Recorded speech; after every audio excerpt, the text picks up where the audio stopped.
Hello, wherever and whenever you are, and welcome back to Blingdenstone, the Sverfneblin Deep Gnome City, the safest place probably in the Underdark, which is, not entirely safe, but compared to everywhere else, it's absolutely lovely.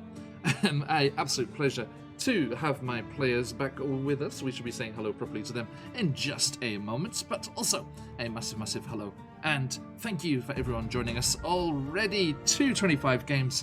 Thank you so much for that subscription.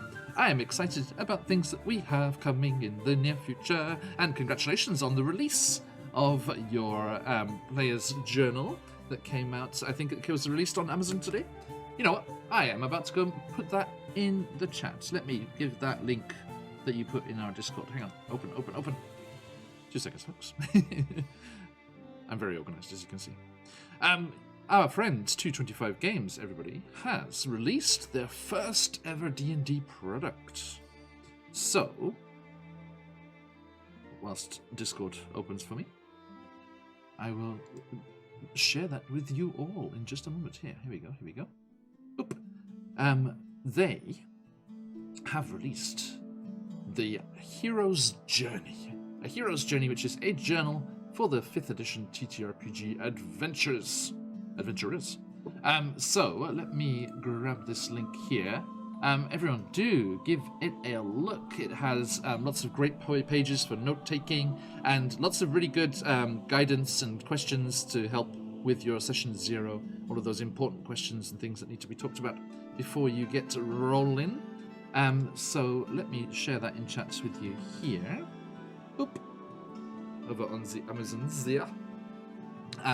So, yes, please do give that a look if you are looking for something to keep track of your adventures as well. Now, moving on, let us dive into things here. Another thank you goes out not only to our friend 225 Games there, but also everyone else joining as well. Charlie and Baron Dragonborn and Daisy, thank you so much. It's an absolute pleasure to have you here with us as always. And everyone that's looking as well, thank you for joining us. Welcome to the stream.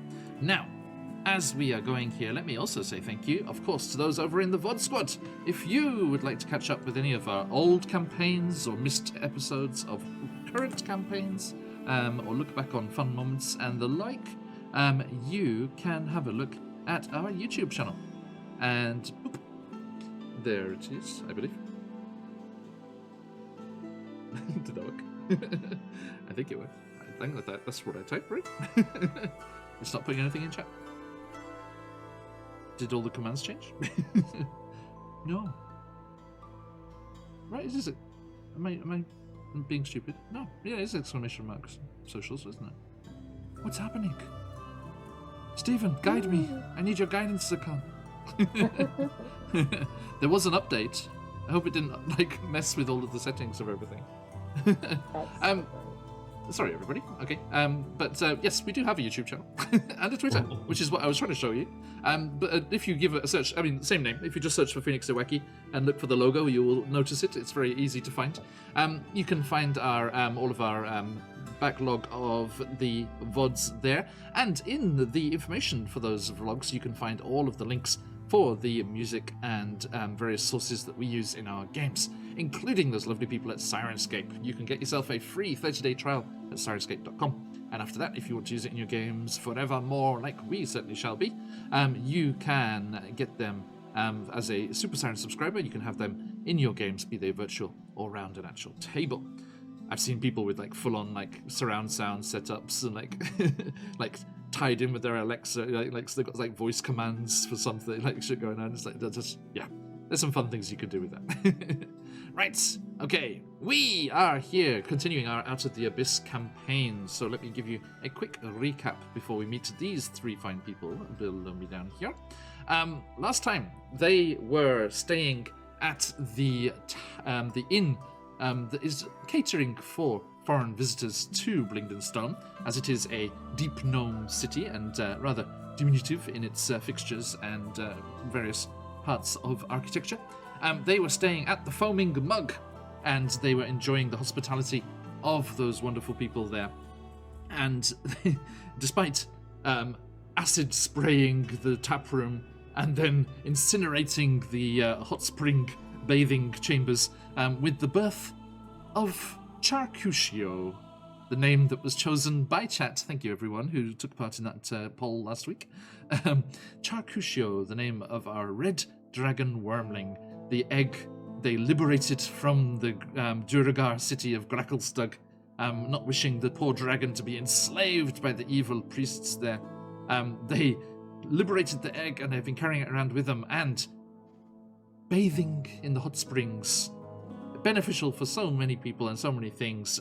I am here in Japan, so I get to enjoy that all the time. You can imagine those lovely benefits. And it created just the right conditions for the birth of a little red dragon wormling friendo. And very, very nicely timed, as these things often seem to work out, at that very similar moment, our wonderful, wonderful inspiration and source of all things Dungeons and Dragons and otherwise, Matt Colville and his buddies at MCDM Studios released the Beast Heart, a new class for D&D, but also including rules for animal companions, some interesting companions, not your average kind of beasts. And included in that is a dragon wormling companion, and we shall be using those rules to play with Charcuccio in our game here. Now, Corbin, in the rules there, you'll see that it says there is only one companion allowed per party. Oh. Webster has this ad. But Good thing these are all my children and none of them are companions. Glad we've got that. But if you look at the bookmarks on the Beast Heart supplement, you'll see two below Wormling Companion, there is Gelatinous Cube Companion, and one below that, there is Giant Spider Companion. The difference is you put people clothes on them. It's like a Goofy Pluto situation. It stays... The rule stays that you may have one companion per team, per party, but I'm going to slightly adapt that to one companion at any given moment. That's fair. Corbin? That's super fair. Oh, am I... Welcome to D&D 5th edition Pokemon. You, at any given moment and any given situation, may choose which of the companions will be in the combat or in the situation with you. You may only use one of them at a time, and you cannot switch mid-encounter. But you may choose which... You're like, Webster, I choose you! Charcuccio, I choose you! Can I double battle people? If we have two people I'm fighting at once, can I double battle? One companion at any given moment. At a time. I will allow you your menagerie. Monk. Druid. But yes.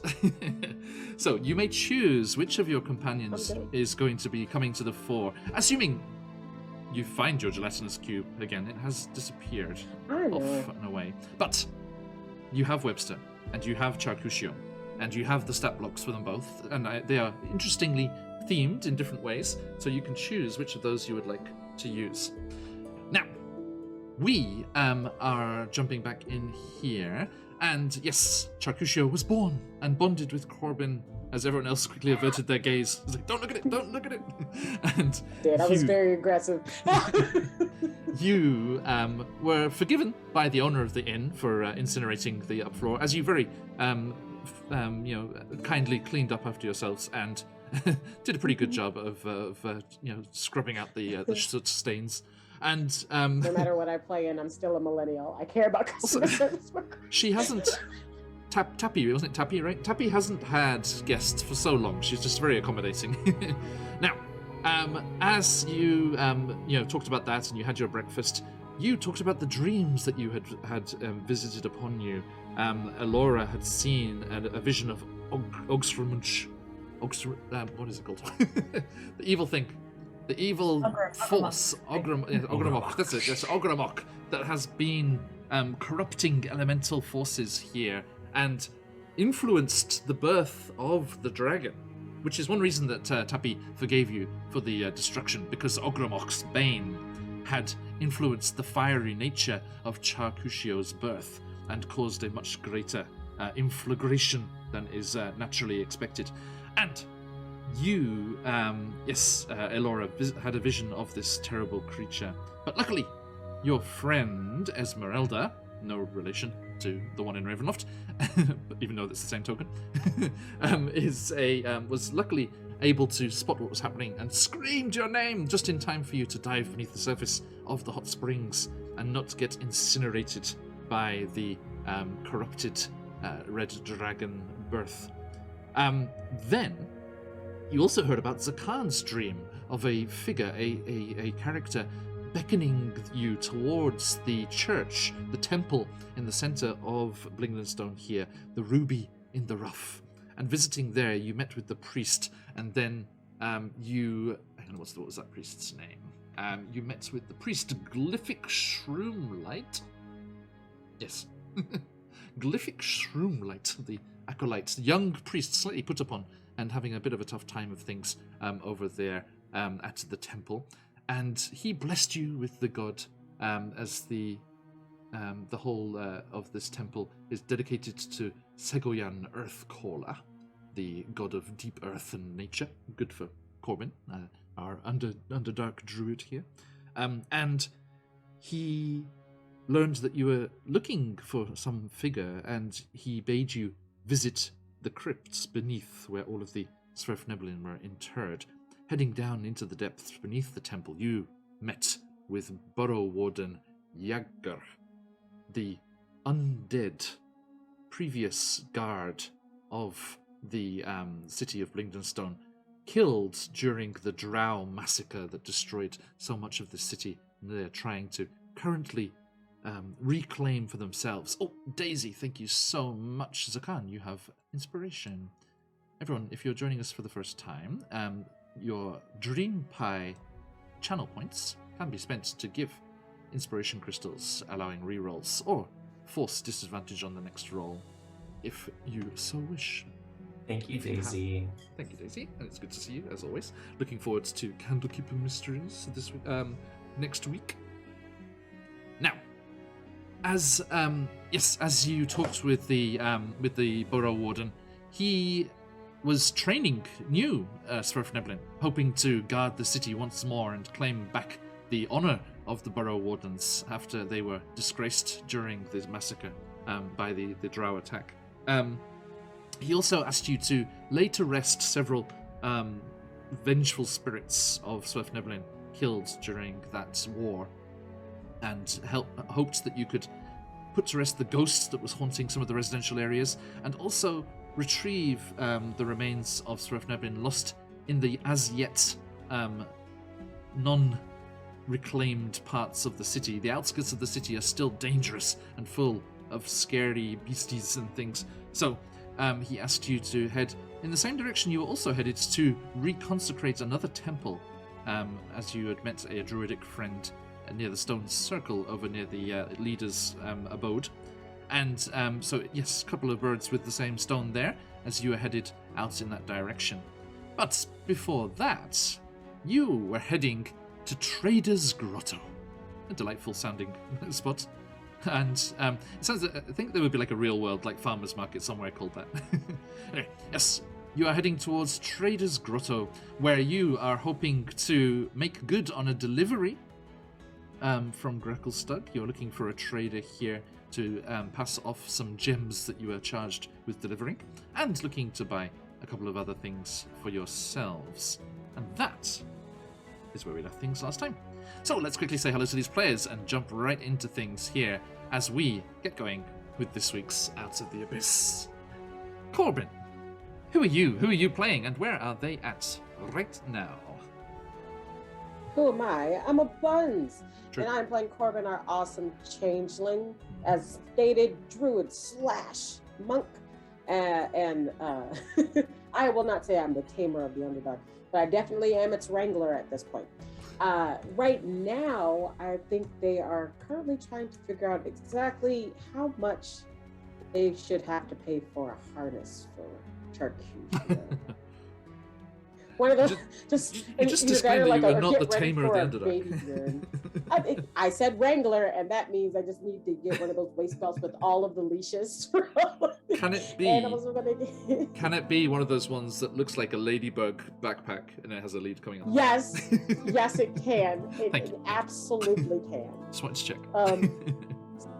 Look like somebody just made a unholy merge of a Bulbasaur and a Charmander. Just this little flower on its back. I was running around. That or Baby Bjorn. Get ready to see the monk in the middle of a fight with a Baby Bjorn and a dragon up there. Yes, yeah, I'm very excited to try out these rules, and thank you for the opportunity. Thank you. I am going to be trying out the class. A little sneak peek here. Starting on the 29th of this month, Saturday the 29th. We are doing a mini Humblewood campaign, and I am going to be playing a Beast Heart, the full class. So do join us for that and see. I think we are playing with Scarlet of the College of Inspiration, and we are joined by, I believe, Mason and Stephanie, our good friends from Barovia and Beyond, and Wild Beyond the Witchlight, over in Florida there.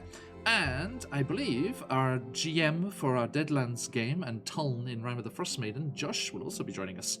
So we're going to be playing a mini Humblewood campaign. Cannot wait to be a player. So if you want to come and see me play whilst we're waiting for Rodania to kick off again, you can see me being a raptor. I am a sea eagle, Beast Heart, and my companion is a mimic.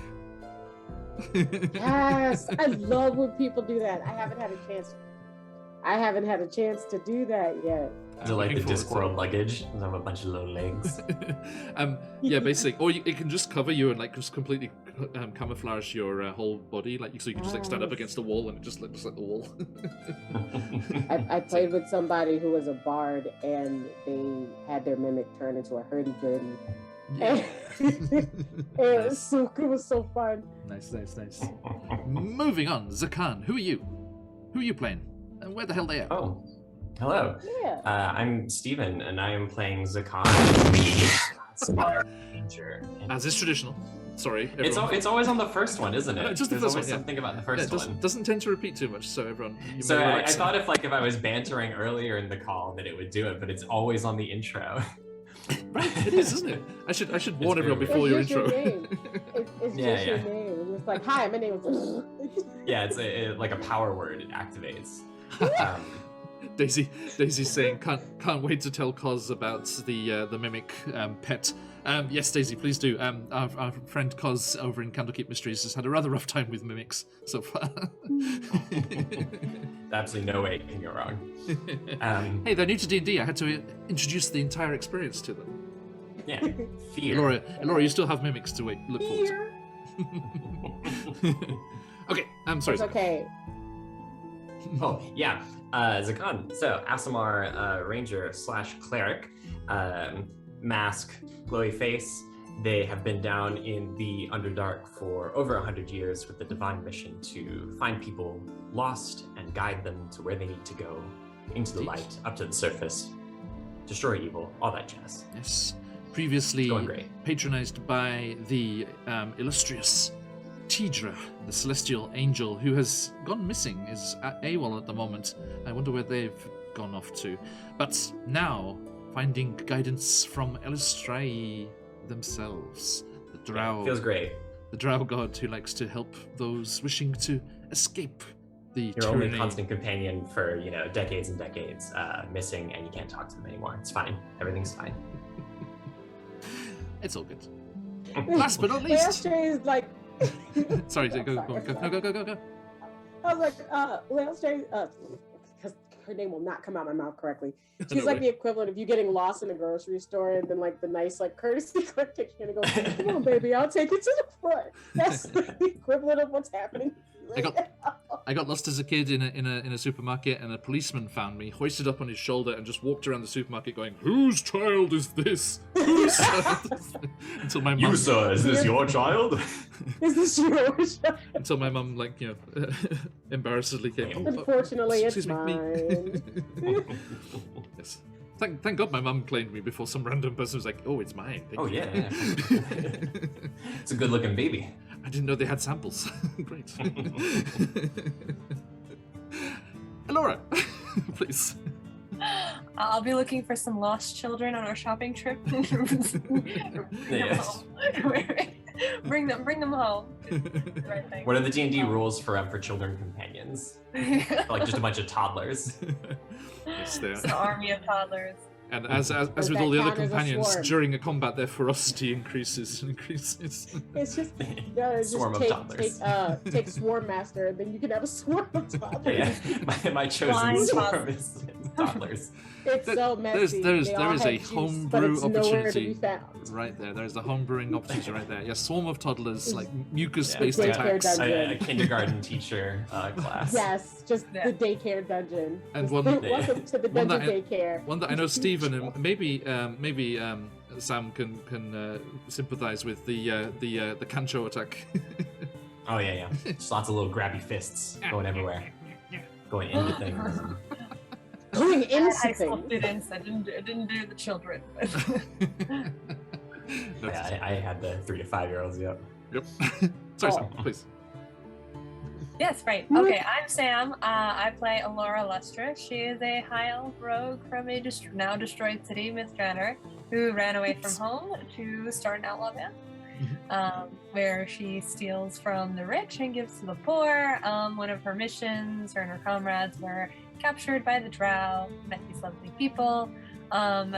She's feeling guilty that her and Esmeralda were the ones to quicken the pace of this egg hatching, and is now having to deal with the consequences of, wait, now we have to make sure they don't come and try and assassinate us. So maybe looking for a disguise. Maybe we're trying to find a disguise for little Charcuccio right now. We'll see if we see anything good on a shopping trip.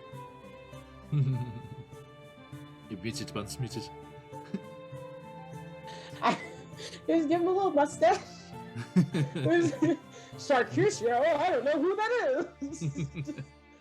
Anyone Like a anyone tattoo. playing Wild Beyond the Witchlight, there is a rather delightful mustachioed tiny fairy dragon in that you can enjoy. All right, thank Like you a tuxedo everybody. cat, it's just its scales are that color. It's not a real mustache, and it's the best thing. Okay, let's jump into this, everybody. Thank you so much.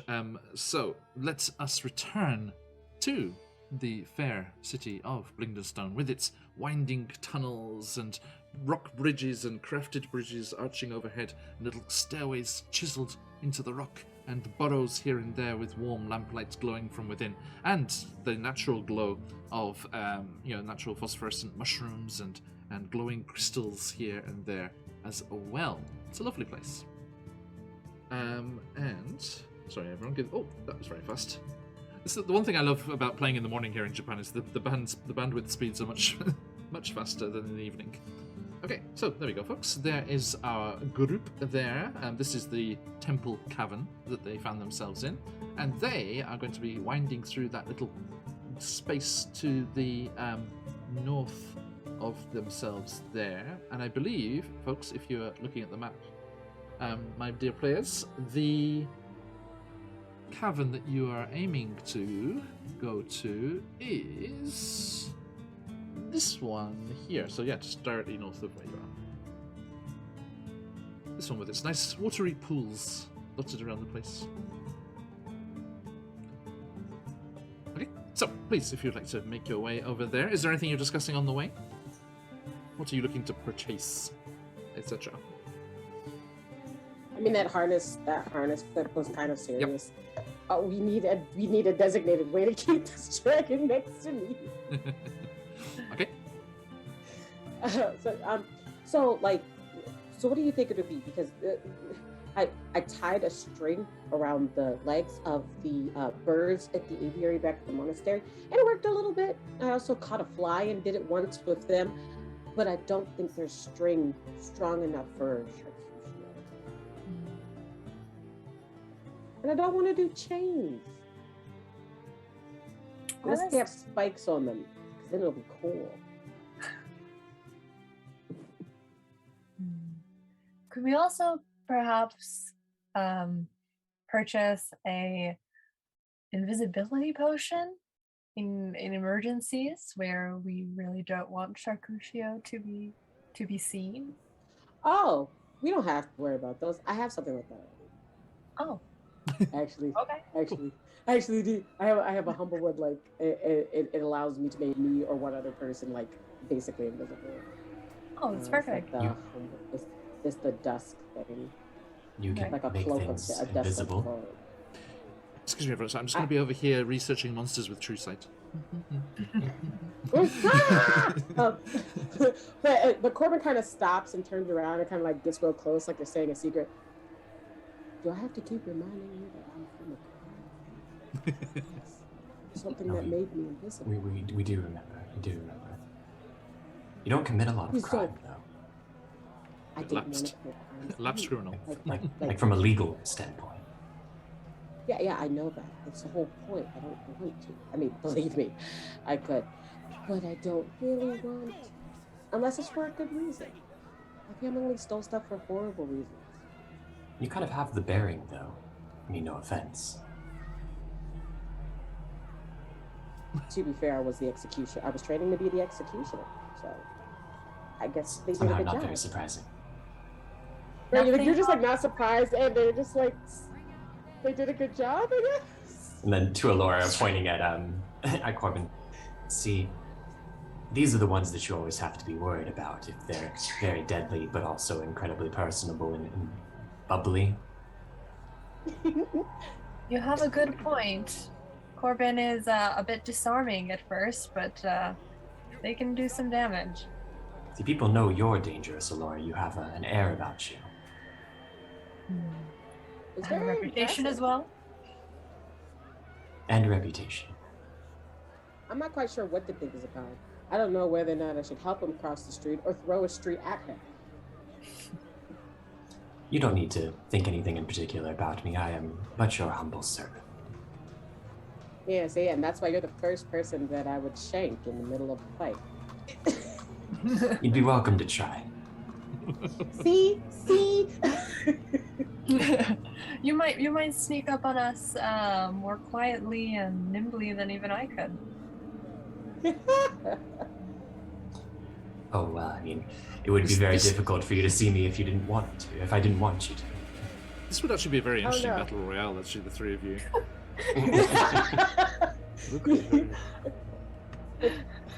You should have seen me about 70 years ago. In my day! Right. Like, what even with that? Did you have less of a mask? Were there less bandages? Were they a different color? You can tell me if secretly they're just really dirty. I won't judge you. Oh, I just changed these the other night. I had a full bath and it was very nice. Oh, okay. No, so they're always just cream. Okay, cool. Yeah, I think you've seen him like have a glow. Yeah, up and like a couple full of times. glow form. That's why by now they're like, were you like that all the time? Was you just out here just shining? I have had this gift for as long as I can remember, yes, and the pain is familiar to me. Pain. It hurts for you to do that? Oh, it actually hurts all the time. But the mask is a factor in helping that. The bandages are just to protect my skin. That's fair. From what? Everything. See, now Speaking I want to give you a hug, but also that might hurt you. Yeah, after hundreds of years, I'm surprised you haven't found something to ease these pain. It's just a part of who I am. A part of my connection with the divine.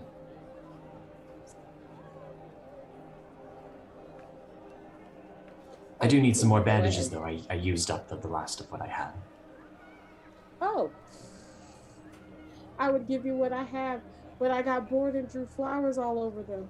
And I just don't think that would go with your aesthetic. I think that sounds like a great idea, actually, Corbin. We should do that. Right? I have bandages here, like literally they look like someone like pressed flowers into the bandages. They look so nice. Those could work in a pinch. They're very pretty flowers. Yeah, look, it'll be like, and if you ever go anywhere fancy, they can be your fancy bandages. Are these surface flowers? Yeah. I don't get hurt a lot. Never seen these. Oh, okay. Wait, so this one is a flower. It's like they kind of roll out the bandages because they have been using it to press flowers for like a long time. They haven't really been hurt. Just died. It's fine. But when people came through the monastery, travelers went through the monastery from all over all the time. After a while, regular travelers used to bring them back other flowers. So like rolled in it are like all these pressed flowers from different places. Some of them could be healing, some of them could, they don't know, they just think they're super pretty. They're like, and then a tiefling lady told me that they got this one when they were running away from somebody because they took their wife. And this one is just like all these like messed up stories and like adventures they have connected to all these flowers. As you guys are just like walking down and they're just like telling you about them. Right now you can catalog all these surface flowers in your mind. Indeed. As you're having this conversation, you kind of emerge from that connection tunnel between the temple and the market area, and you, Elora, you kind of flinch as you hear the lapping of water. All your traumatic experiences in the Dark Lake. But no, there are just a few pools with drips of water coming down from some very impressive stalactites that are dangling down from the roof of the cavern. And you arrive in the Trader's Grotto for the first time. It's an interesting looking place compared to other places that you've seen so far. The cavern, which serves as Blingdenstone's central market, is dotted here and there with all kinds of strange mounds, because all manner of fungi used to grow in this moist grotto, but a miscast spell turned them to stone centuries ago, and now Blingdenstone's merchants gather here in makeshift stalls amid the stone stalks to hawk their wares and barter with one another. So you see these little tables like set up between these petrified mushrooms, and like little colourful awnings up. You see little signs hanging from crossbars of the tents, and all sorts of goods on sale here. All kinds of dried mushrooms. There's a Rothe jerky merchant. There is various, basically anything that you're looking for. It is a bustling market in a decent sized habitation here, a decent sized city. So you can have a look around and see what you're looking for. Let's see. You actually see arriving from the western passage there out towards the main gates of the city, and where that ramp with its mechanism for hoisting up cargo comes, where the minerals and ores were delivered that you accompanied to the city. You see a small kind of wagon train coming, pulled by one of those giant Rothe. Basically, imagine the Scottish Highland cows, with the big fringes of hair, like completely obscuring their eyes, and they're just like lumbering forward. And you kind of look on in interest as a long crane-like mechanism swings out from the wall, and chains are attached to the carriages, or the pallets on top of the carriages, and they're hoisted up and then lowered through a gap in the floor. You can see that there are warehouses and things carved out beneath the grotto there. Hey, Pat. That's super cool. What is Pat referring to? Burn them with fire. It's like, which part of that? the Highland cows or the gnome merchants? The coos. Not the robin. The cows, not the cows. But the coos, leave the coos alone. The Highland coos. No. Puppy cows. When did I mention puppy cows? I mean, that's the thing now. That exists. So, please, have at it, my friends. Okay, Pat draws. I just like yelling it out randomly. Sometimes it works. Well, I shall hold that. Burn them with fire in ready for when it's needed. Someone can shout it. Over like 10 minutes or so, can Zakan pop on the detect? Wait, can I detect magic? Am I getting confused with the character? I think I have detect magic, right? Yeah, I have detect magic. So could I do like a ritual detect magic? Because what I want to look for is a place that specializes in their magical potions or magical items. So no problem. Yep. Okay. Yep. So you pass through the stalls here, and it's weird. You're used to going through a marketplace and being like yelled at from every direction. Like hawking all the various wares and things, and they are doing that to each other. But there's still a certain level of unknown about the group of you, and they're not like actively beckoning you towards their stalls, even though I would think adventurers are fairly well known for having some coin to burn. So, Corbin, yes. How much coin do we have to burn? Have we been? We recently acquired 112 Yeah. silver pieces, 41 gold, 3 green gold bracelets, and a spider design dagger. In a pear tree. Right? I know, Yeah. but at least that much. Yeah, and we've got the decent amount for the from the tomb, which like we didn't super spend through. So I mean, like for my inventory at least, I think I have 721 gold at the moment. Sounds about right. Yeah, we divvied up Is there the anything tomb specific stuff. that we're looking? Is there anything specific that we're looking for to get? I know, like last time we were trying to get a bunch of potions before we headed out specifically. But is there anything that we wanted to look at getting that maybe we want to pool our resources for before we all go on like separate binges, like armor or better Very bag? How much is a bag of concerned about gold? I petrification. feel like I'm ready. I feel like I'm ready for a bag of gold. Okay. I mean, disclaimers, pre-warned. Magical items are expensive. Are very expensive. That's why I'm like, how Okay, much so you're gonna- would something like that be? So you're gonna have a look at the options here. People of D&D Beyond. I can get this. Yeah, and That's okay, I did but- want to try and get that dagger identified, the drow design one. The one with the Mindful spider of on it. sensitive. Yeah. Okay. Let's see here. You do see, Corbin, a vendor that's selling different types of Harnesses, like animal harnesses. of backpacks and luggage items and various bags and things on offer. And You can buy you see the official sign. spider bags. The sign above says it's like Swerf Neblin Samsonite.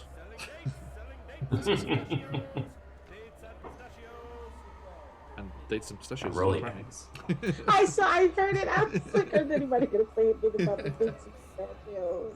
I would like to get some pistachios to snack on while we go shopping. They're just desiccated mushrooms, I'm afraid. They look like dates, if that helps.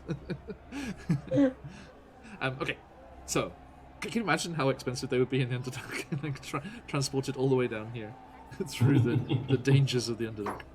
Okay. Luxury item. Yeah, right.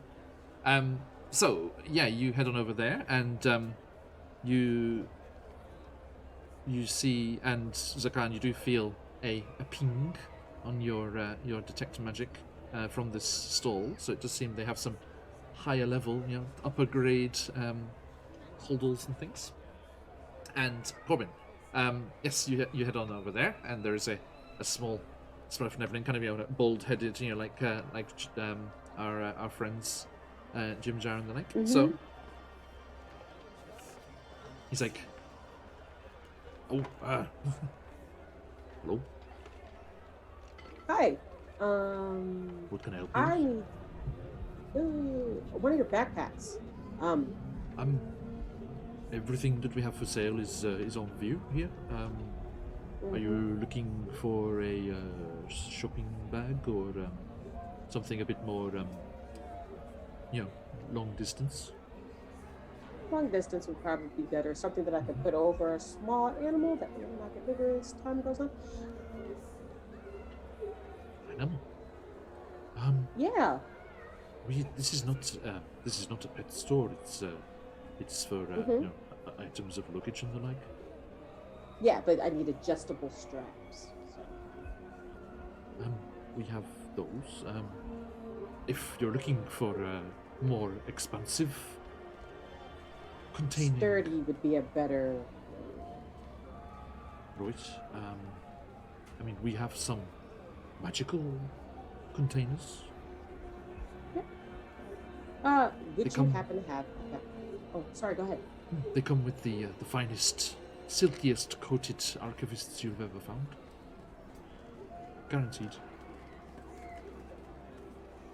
I am going to ask if they have like anything like a bag or holding or something that has just like a ton of pockets. Yep.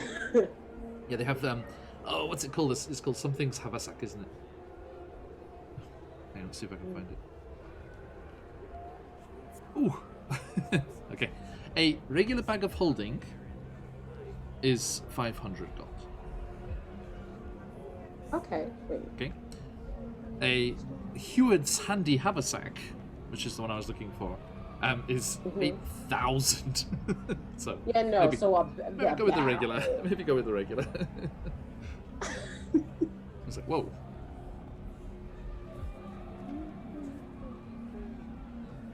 I'm double checking how much I have.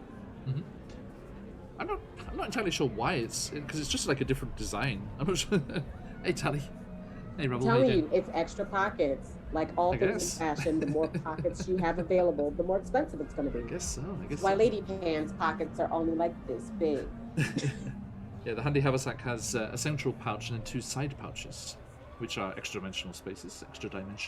Yeah, Easy okay. for me to say. Yeah, so I get 3 extra dimensional spaces. It's understandable that I would pay more for that. But yeah, I think the regular bag of holdings for good.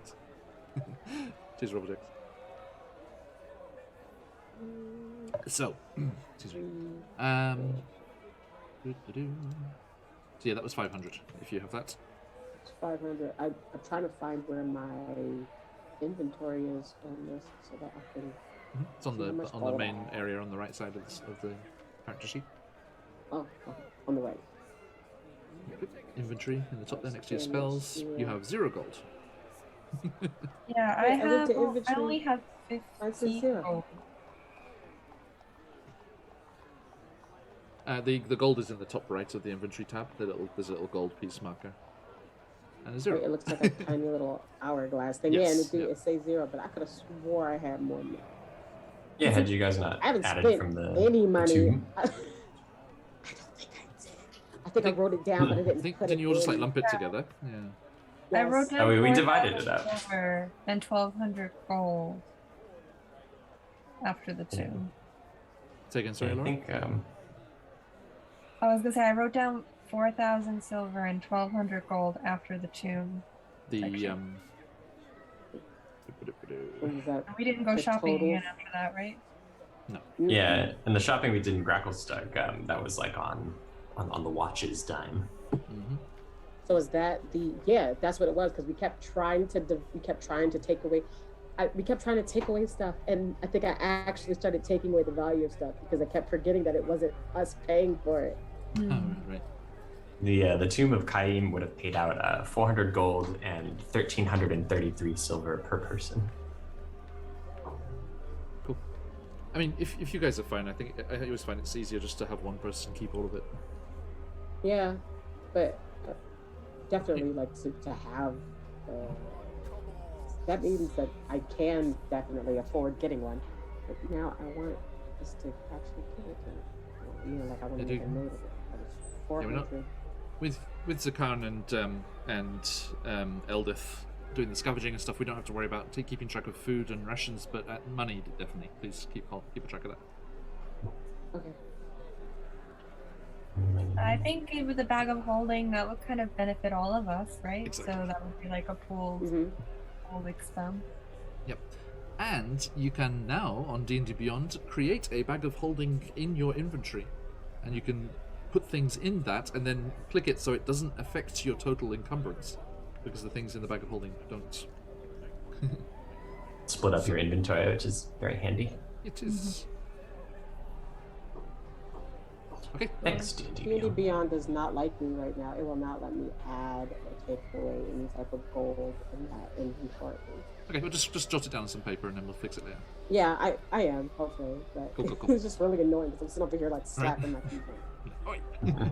Okay, so yeah, you're gonna grab a bag of holding from Mr. Samsonite.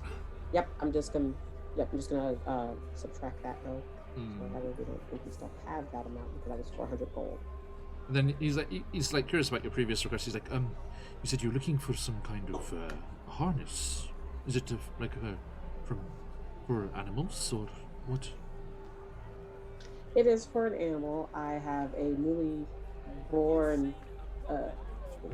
He's definitely going to end up being a troublemaker. I can just tell. It would probably be best for everyone involved if he stayed next to me, more likely than not. And it's just kind of like you just hear a little. And you get like some Like it's nap so time. Just like, He's, is that napping.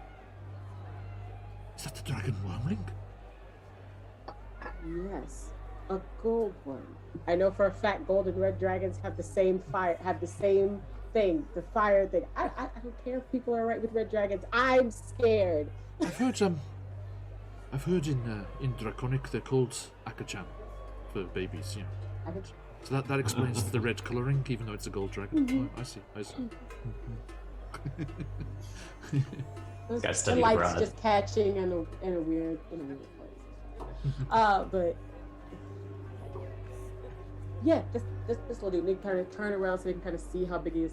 A harness for him would probably come in handy. We don't sell that kind of thing here, but if you head on over to Eventinia, they have it. Even teeny.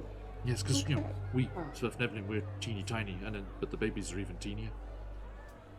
They're adorable. Fair. They have that make kind sure of they have you know, everything right. baby and toddler paraphernalia. Oh, travel saddlebags that would be able to fit upon a giant cage spider. Because right now, I think we just have pouches connected by rope that we just hang. Yeah, I think that's what we've done. It can't be that comfortable for Webster. And then just like can't. Webster just like descends into view from a stalactite above, and he's just like, oh. He's Right. like, so like a proper comfortable version of this. Yes, please. We made do, but he deserves to be spoiled every now and then. Just like petting the spider. Yeah. And he's like, yes, for 5 gold, we have sets of saddlebags for Orthe and the like. That would work. Awesome. Okay. Just 1 second. They kind of like holler back to the others. Just like, I'm getting some saddlebags for Webster, and then do like 3 sets because you said it's 5 gold each set, so 3, so 15. Okay. Yep. So grab those. Again, they're just kind of leather straps that are padded. I was on hoping the, on the so. straps. Yeah, and Okay. then yeah, they're hanging on either side, decent sized. Yep. Okay. Cool. So They're yeah, gonna that go gets over and sorted. join Alora after that. Yeah. Mhm. So I'm yeah, like, Laura. what are you doing afterwards?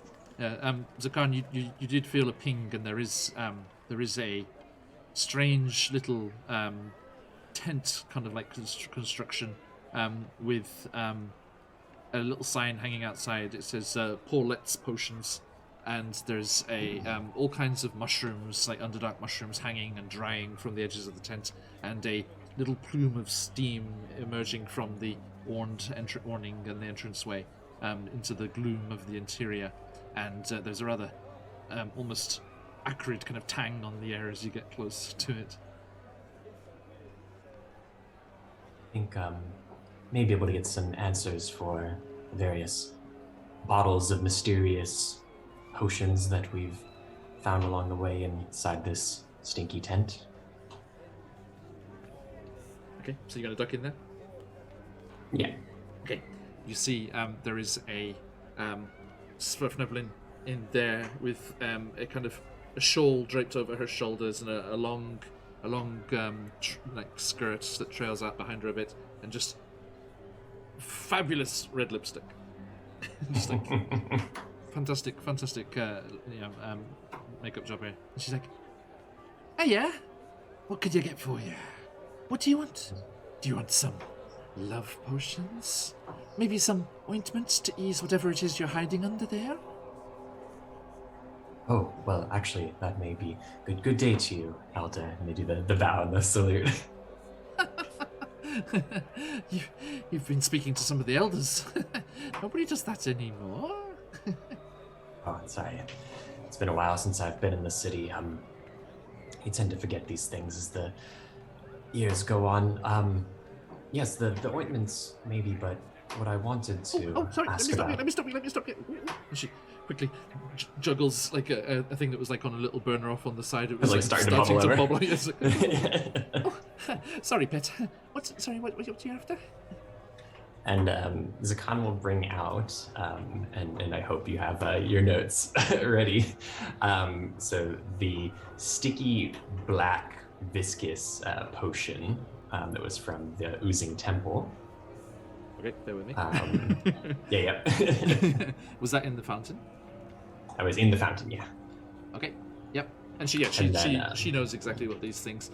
That is, and you can add this to your. These are official like magical items, so you can add it to your inventory.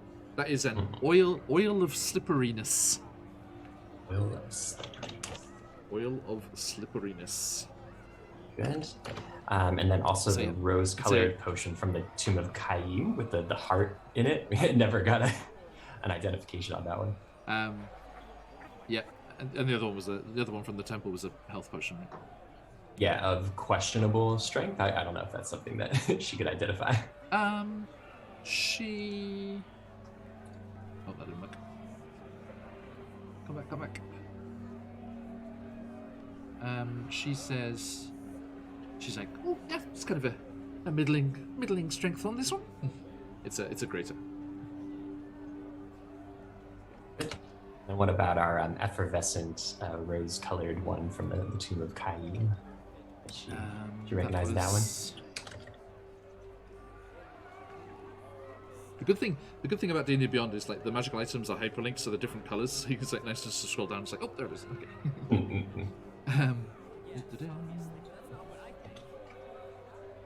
And she just gets a knowing smile, and just like the glossy red lips just like spread into a kind of conspiratorial grin, and you just see her eyes like flash towards Elora.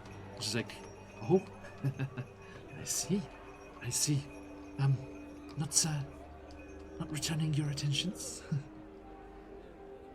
Excuse me? Me? Oh no, nothing pets. Please browse. Do what you like. And she turns and whispers to you again, Zakan. Quite the catch. Real regal bearing about her. I think Alora pays very good attention. I think she's quite perceptive. Yeah, I think Alora is just glaring right now at the shop owner and be like, her hearing is also quite good. So yes, next time you're having a drink or a bite to eat, this filter of love applied to the beauteous lady's food or drink, and she'll be desperately in love with you. But make sure you're the first person she sees. I think Alora walks over and be like, I'll take this, and puts it in her bag and kind of walks away. Yes. Perhaps it could He's so much better than me. give you Whoever steam. just slap. Zakan has like completely missed the whole meaning of the entire conversation. She's like, what? They just sort of watched it going. And she's like, oh, well, It's only for an hour anyway. Happens after the hour. I have never needed to find out. Just stares. just staring at the mask. Does not pick up on whatever they're trying to say. I am naturally charming. Like and you do picked not the wrong require people. magical means. Thank you very much. Oh, very good. In any case, Flicks back her non-present hair. As Actually, someone I've who seen does this that gesture, I look, don't it is know a why you- feeling. Okay. it's in your heart. Indeed. That's much appreciated. In return, would be potentially interested in buying some things. Most Please? necessary would be, do you have anything to alleviate, well, petrification?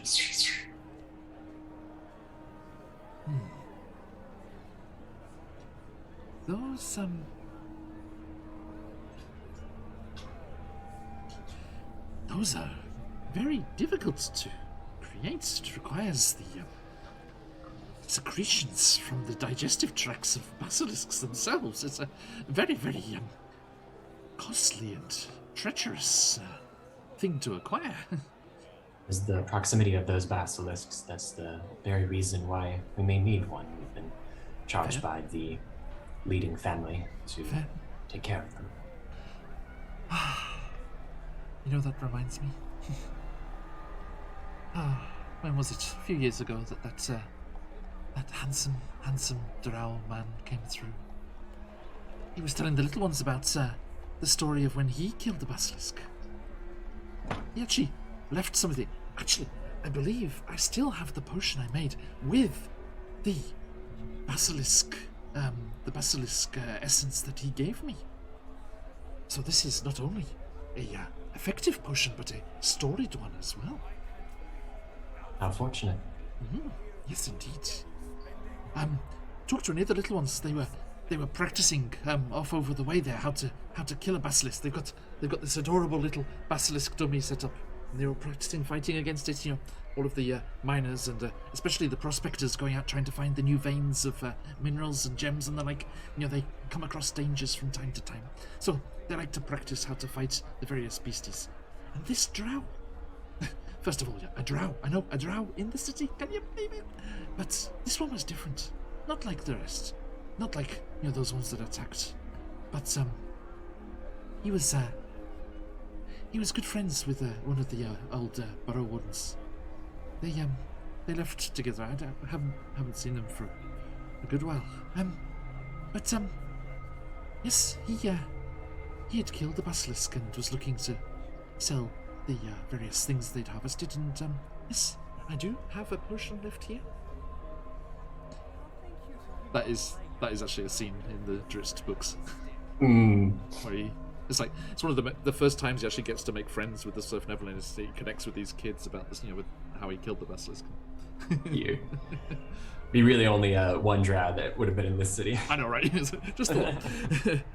although you know, recently definitely there's a very definite definition between Lolth worshippers and otherwise in current developments, which is a good thing in my books. But Menzo Branson is still a very scary place. Yeah, it's more of a political thing. Yeah, it's a political, religious thing rather than racial. Okay, so there is one other resident of Menzo Branson who does visit here from time to time. He wears a very nice flamboyant hat and a gorgeous cape, and may run a group of mercenaries up on the surface, and Hopefully he's in a prison somewhere. may have met another character of Stephen's somewhere. If I see him in this campaign, I'll insist on murdering him. Actually, canonically, in the Wacky-verse, he is interred in Revel's End up in Icewind Dale at the moment. Oh, great. So, yeah. Anyway, that is John Axel, by the way. Anyone who was using the nods there. Sorry, Sam. Excuse us. The Sam, new to D&D. Wacky-verse. Who That's not even Wackyverse stuff. That's D&D in general. Just like various, various in-lore things. By the way, speaking of people in Faerun and Forgotten Realms lore, do head on over to our good friend Lord Gasumba this weekend. On Saturday, he is playing with the creator of the Forgotten Realms, Ed Greenwood, and Luke Gygax as well, the son of Gary Gygax. They are having a fantastic stream. And speaking of legends, North Shore DM, welcome. And speaking of Greyhawk as well, I hope you had a fantastic time in Greyhawk, my friends. Welcome on in. Thank you for the subscription. 10 months. It's amazing. Thank you so much. Oh. Now, so yes, she offers to sell you this this anti-petrification potion from Dritzt himself, harvested from Dritzt himself, for the low price of 600 gold. 600 gold. Mm-hmm. Now, tell me, is this a preventative or a cure? Oh, it is, yes, after the fact.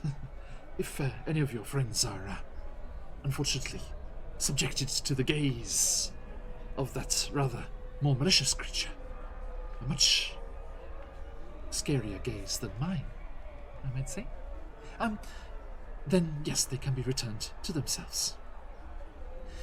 You might want to leave that one petrified, though. She's not very friendly.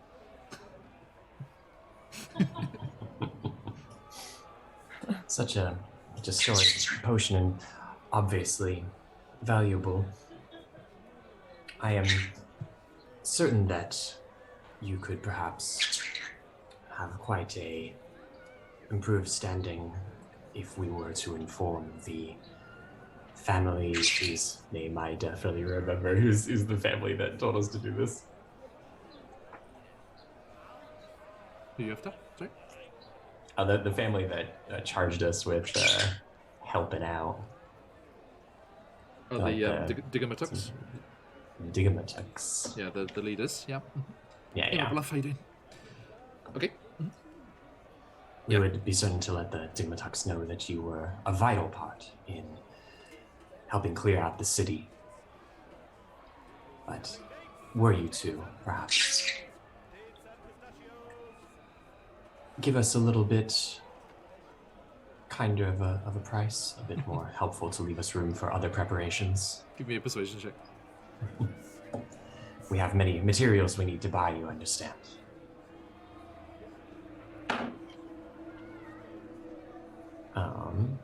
Since this is a decent amount on the line, I'm actually going to use Daisy's inspiration, because why not? Hey, that's a lot better. That's going to be a 19. Okay.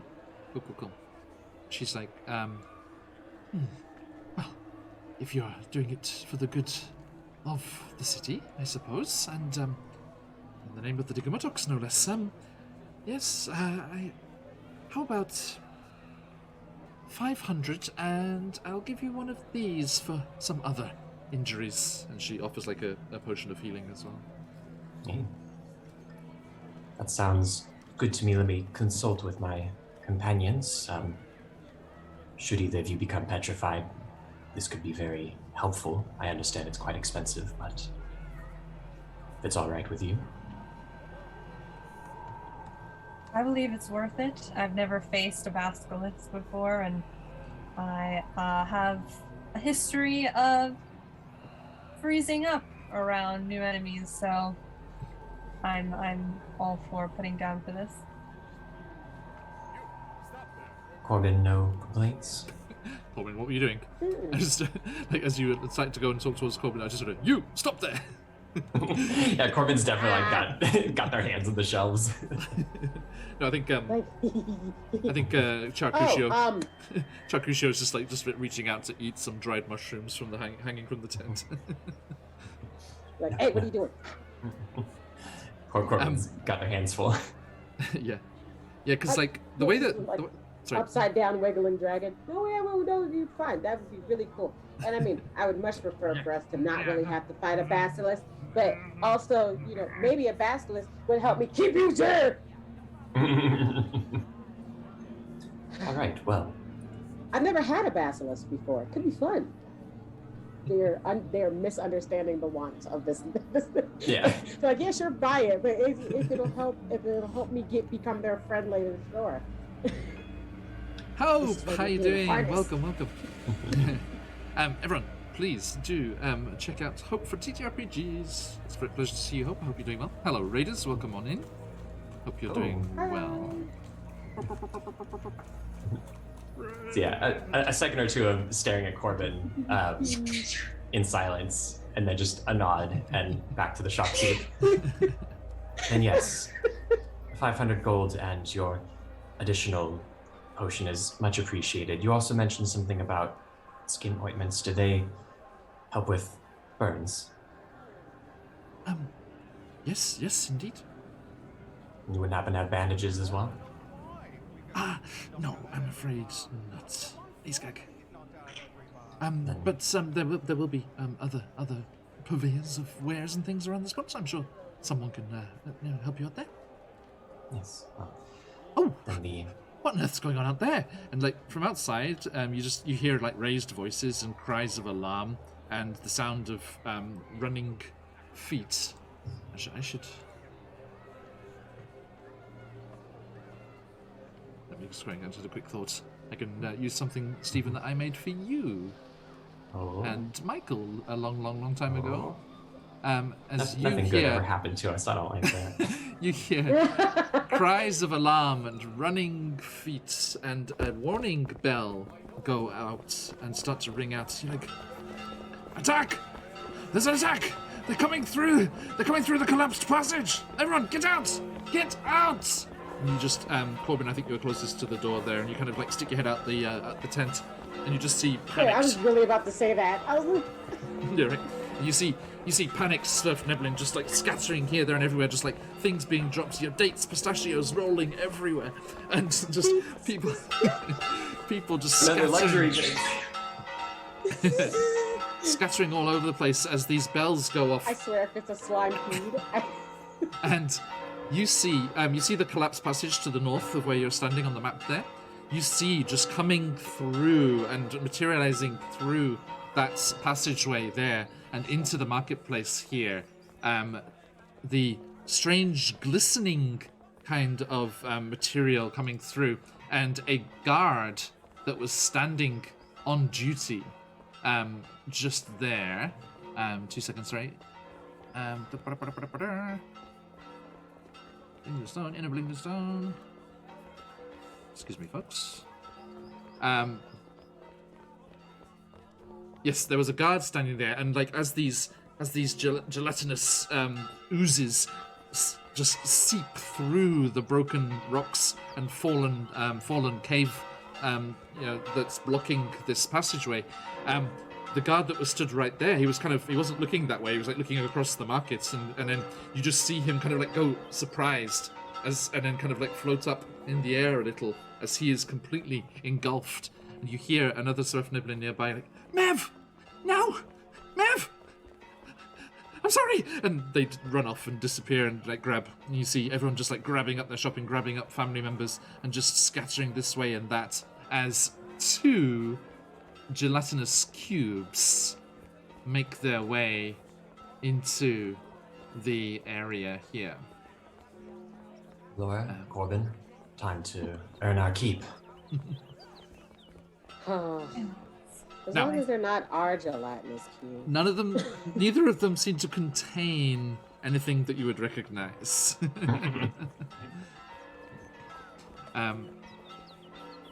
So, as I'll you... just finish counting out this gold. 3, 4, 5, What? 6. Me and Alora will get started, and I take Alora's hand. Let's go. You catch up. Watch Sharky Shield. We all know I'm getting there first anyway. Be careful, don't go inside the cube. 9, 10, 11. Okay, my friends. If this is the thing, I am going to choose Webster in advance. I'm just letting you know I'm going to use Webster as my companion for this battle. You're not gonna make your baby fight. No, they're going to have the baby's Your first battle newborn? is not yet. Baby's Noted, first battle. noted. Okay, so here, there's Webster as well. He goes back in the Pokeball. Go back to the. Hey, Webster. Gigantic Webster. Can you give me Guild Superior? Hello, my friends, Hi. with a party of 18. Welcome, Raiders. We are in the Sverfneblin city of Blingdenstone in the marketplace. Throw down. 2 gelatinous cubes have just seeped through a collapsed passageway and are attacking such as you are, Raiders. I hope you have had a fantastic time in Greyhawk, my friends. Welcome, welcome. Good to see you. Welcome, Raiders. Hello, everyone. I hope you're doing well. Squishy Welcome to sounds. Phoenix Iwaki. Thank you so much. And thank you for the subscription before, my friend. Right, okay, so, Corbin, you've got the stat block for the Giant Spider Companion? Can you give me the AC and hit points? Yes. Go down. AC 13 and. Is it plus? Does it say plus PB? Yes. Yeah, because that's your proficiency bonus, so 16. And then it says hit points is 6 + 6 times caregiver's level, which is 5, I think. Yep. We haven't hit 6 yet. So 36? Yes. Right, is that right? Yep. Yep, and has a number of D8 hit dice equal to the caregiver's level, but that's later. Okay, so let me chill out these ooze sounds a bit here. Okay, now give me a shout if it's a bit noisy, folks. I think it's okay now. Hey, how you doing, Raiders? It's a pleasure to have you here. I hope everyone is doing very, very well. And you had a lovely time in Greyhawk. I believe that was where you were at. That giant spider art in the Matt Colville thing's quite scary, eh? Buns. It's kind of weird, kind of metallic it's looking very thing. scary. I love it. I was like, is that armor? Does Webster get armor? I'm like, into True. Actually, I think it is armor. Yeah. Okay. I will make Webster armor, holy. I mean, I think there are magic items in here that are for companions. I need to read the whole thing properly. Not yet. Okay, so yeah, take 6. a level in Beastmaster. So 6, yeah, so it's 36. Okay, 36 hit points for our fluffy friend. Wow, so Webster's getting a glow up. That's more. It's got more AC and more hit points than a regular giant spider. Nice. Hey, I'm making The power of love. Here. Right? So you said 36 and then a 6. Save that there, and let's make a proper one here. It is no longer a giant spider. It is Webster. It is Webster. It is Webster. Hello, Webster. Okay, so yeah, Webster and Shakusho are there next to your stat block there in the journal, Roll20's journal. Now, be careful. The stat block in Roll20 is just a regular spider, so please use the Matt Colville one. And Roveljax gives inspiration to Zakan. Thank you, Roveljax. How you doing, Raiders? I'm afraid the commands seem to be broken today, so I cannot use that. But if you are not already, please do consider giving us a follow, and you can be invited over to our followers Discord, where you can share your projects and hang out and chat about things, get sneak peeks of what's going on in the Wackyverse before it happens, and all that kind of stuff. Do give us a follow if you would so wish to do so. Thank you. Right. Who's the inspiration from? Roveljax. Roveljack, thank you very much. Would you prefer I spend it on something crucial or something completely frivolous? Good question to ask. I'm just going to see if I want to do a shout out for our friends who raided us, but nope. Guild Superior, if you're sticking in there with the raids, did you use commands in your game? We were crucial. There you go, Zakan. Something crucial, please. All right. Thank you. We were yeah, none of my commands are working. I looked at like the homepage and they're all there. It's not like they've disappeared. I don't know why they're not working. Curious. Anyway, okay, welcome in, Raiders. Let's just get into this. So, Quims, did we use maps? No. The commands. The command in chat, like I tried there with the shout out for Hope. For some reason, commands aren't working today. For some reason, I don't know what's going on. Anyway, so yeah, thank you for that, Corbin. You can keep track. You can keep track of their hit points on the token. If you select the token, it works. Your commands work today. Okay. I don't know what's going on there. Never mind. We shall figure out later on. Anyway, thank you everybody. It's welcome to have you here. Let's get some of that initiative going, people.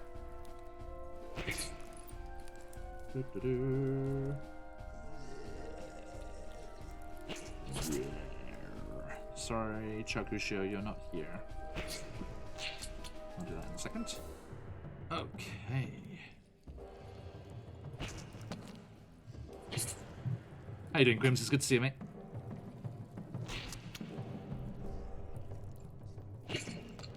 Stream. Okay, I'll check it out. Thank you. Wow. The gelatinous cubes have an initiative of -2. Hey! That's impressive. Let's see what my New Year's dice get me. 16. 16 is pretty good. Okay, so yeah, you come dashing out and you're kind of buffeted a little bit as panicking Smurf, Neblin and things are just like rushing past you, all streaming out of the opposite sides of the markets, back from the way you came towards the temple and off towards the residential areas of the city. And you see these 2 cubes just rolling forward, just without stopping. And let's see here. Yeah, the other deep gnomes around you are drawing weapons as well. But yeah, you see that one guard stumble back and then rise up in the air as a strange shimmer reveals the surface of the gelatinous cube that has engulfed him. And that is our poor friend Mev Flintnapper.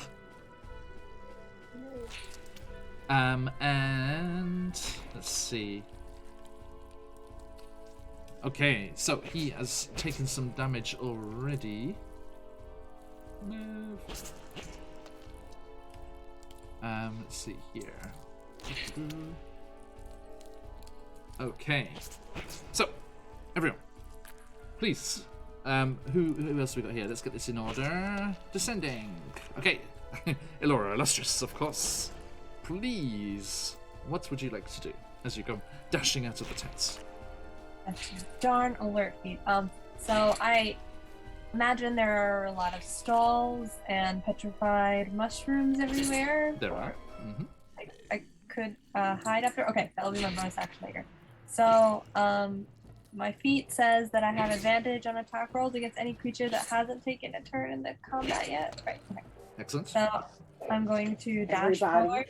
Going to dash forward to this gelatinous cube on the right with Dawnbringer.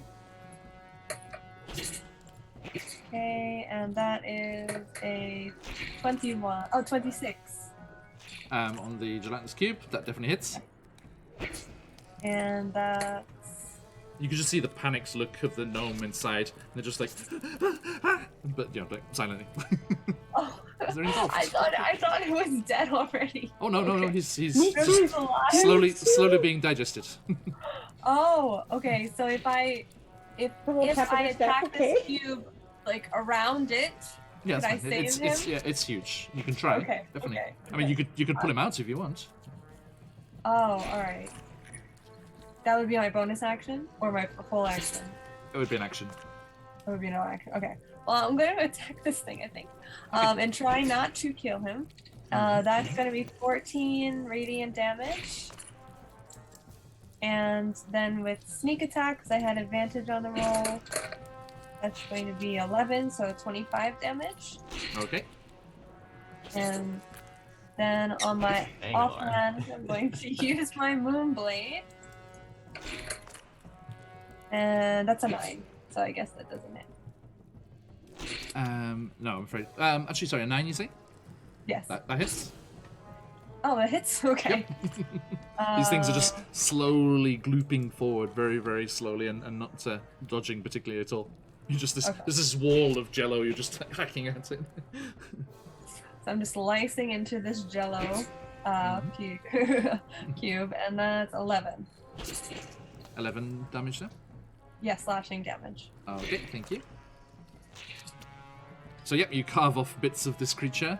Let's see. Carefully carving around Yes. the guard inside.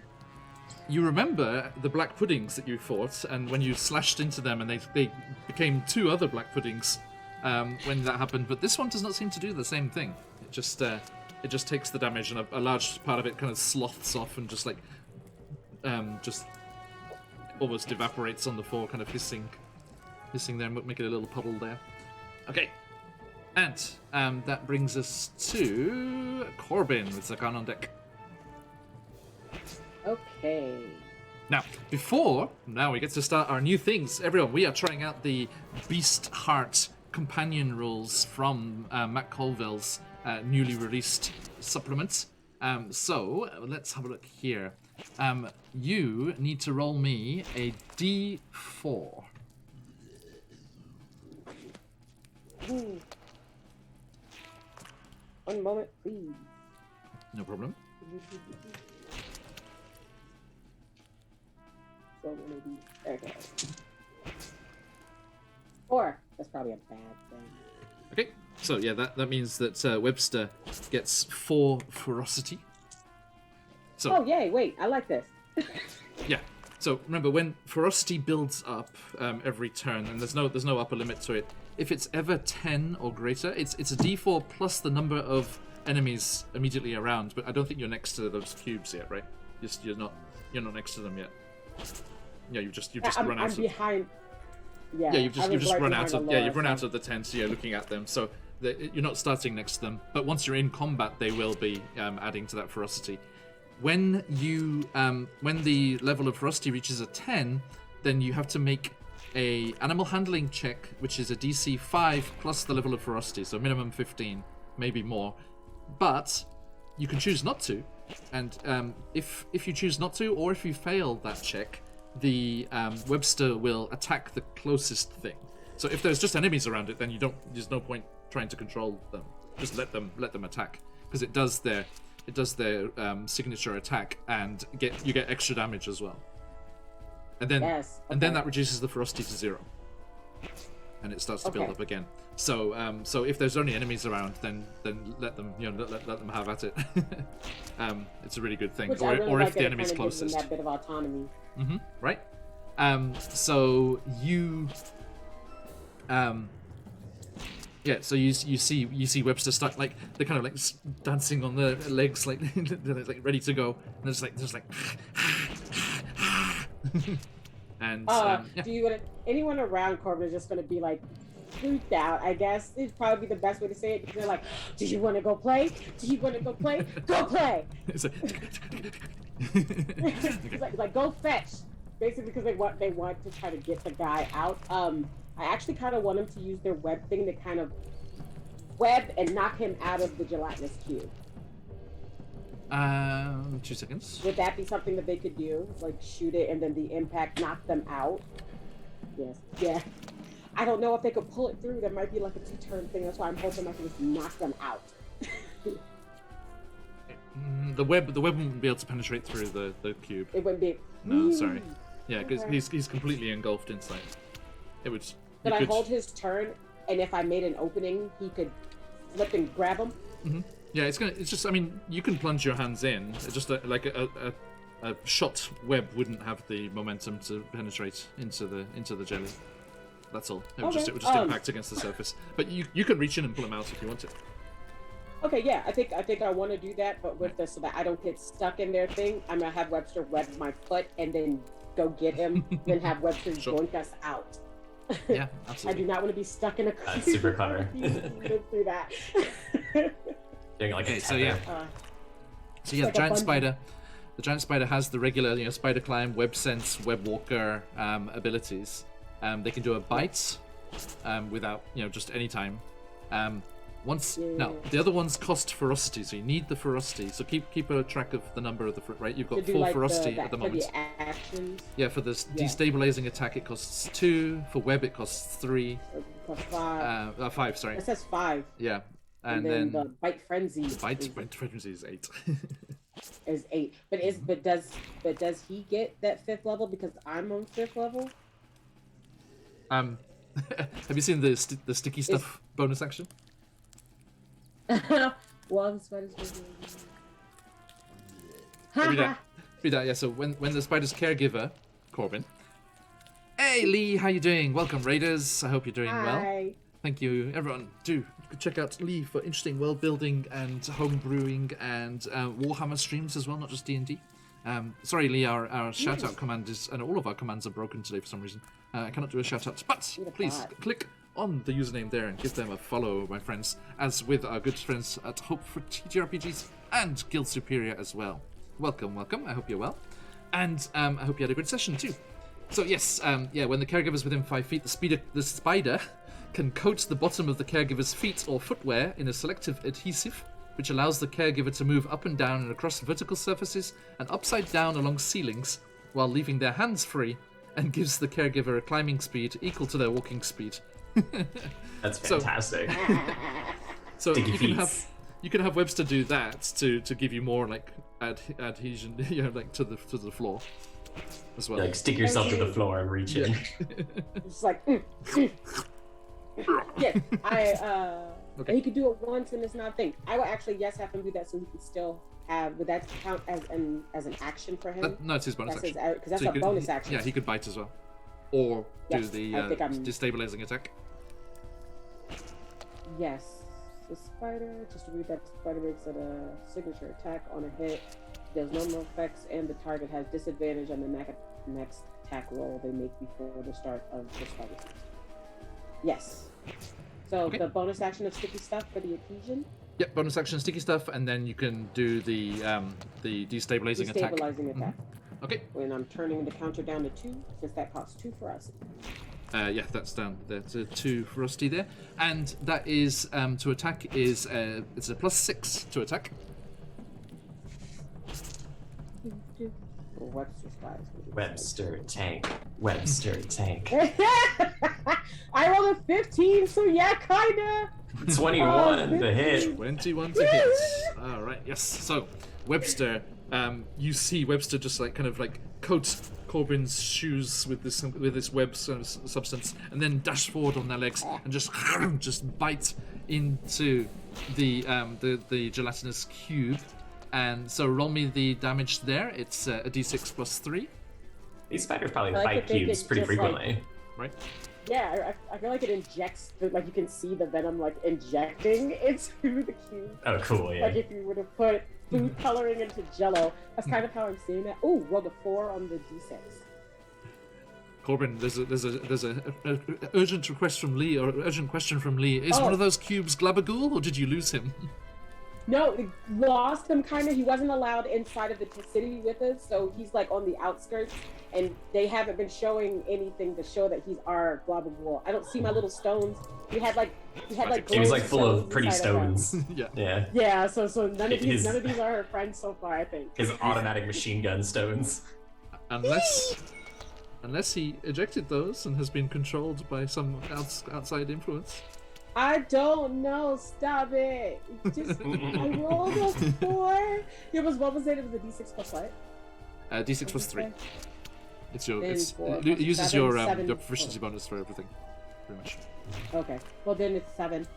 7 damage. Nice. So yes, that hits, and that means the gelatinous cube has disadvantage on the next attack before Yep. the spider's turn, which is very nice. Okay, so remind me of that if I forget. Thank you. Stabilized. Oh, This little right. companion system is so cool. Right, it's really fun. And all the different companions have different rules. It's really, really cool. Okay, Yeah. so let me look. What kind of companions were there? Hang on, let me remember. There's a basilisk. There is a basilisk as well, Corbin. Oh, no. This book is just telling me what I'm allowed to have. So you Yeah. It's not a shopping catalog. We have Yes, it is. basilisk, bloodhawk, bullet, Hooker. Deinocus. Is that Idiot. another? Oh, thank you, microbiologist, for the subscription. Phoenix in the house. Well, it's my house. Yeah. welcome. It's good to have you, mate. I can have an earth elemental. Does Earth that mean elemental? if we save this? Maybe. I can Oh, have yeah, Dragon we got a Wormling. dungeon coming up. Giant toad, giant weasel, hellhound, mimic, owlbear, sporling, which is Myconids, and warg. I might want a hellhound. His By the way, name would be they Bob. also did minis.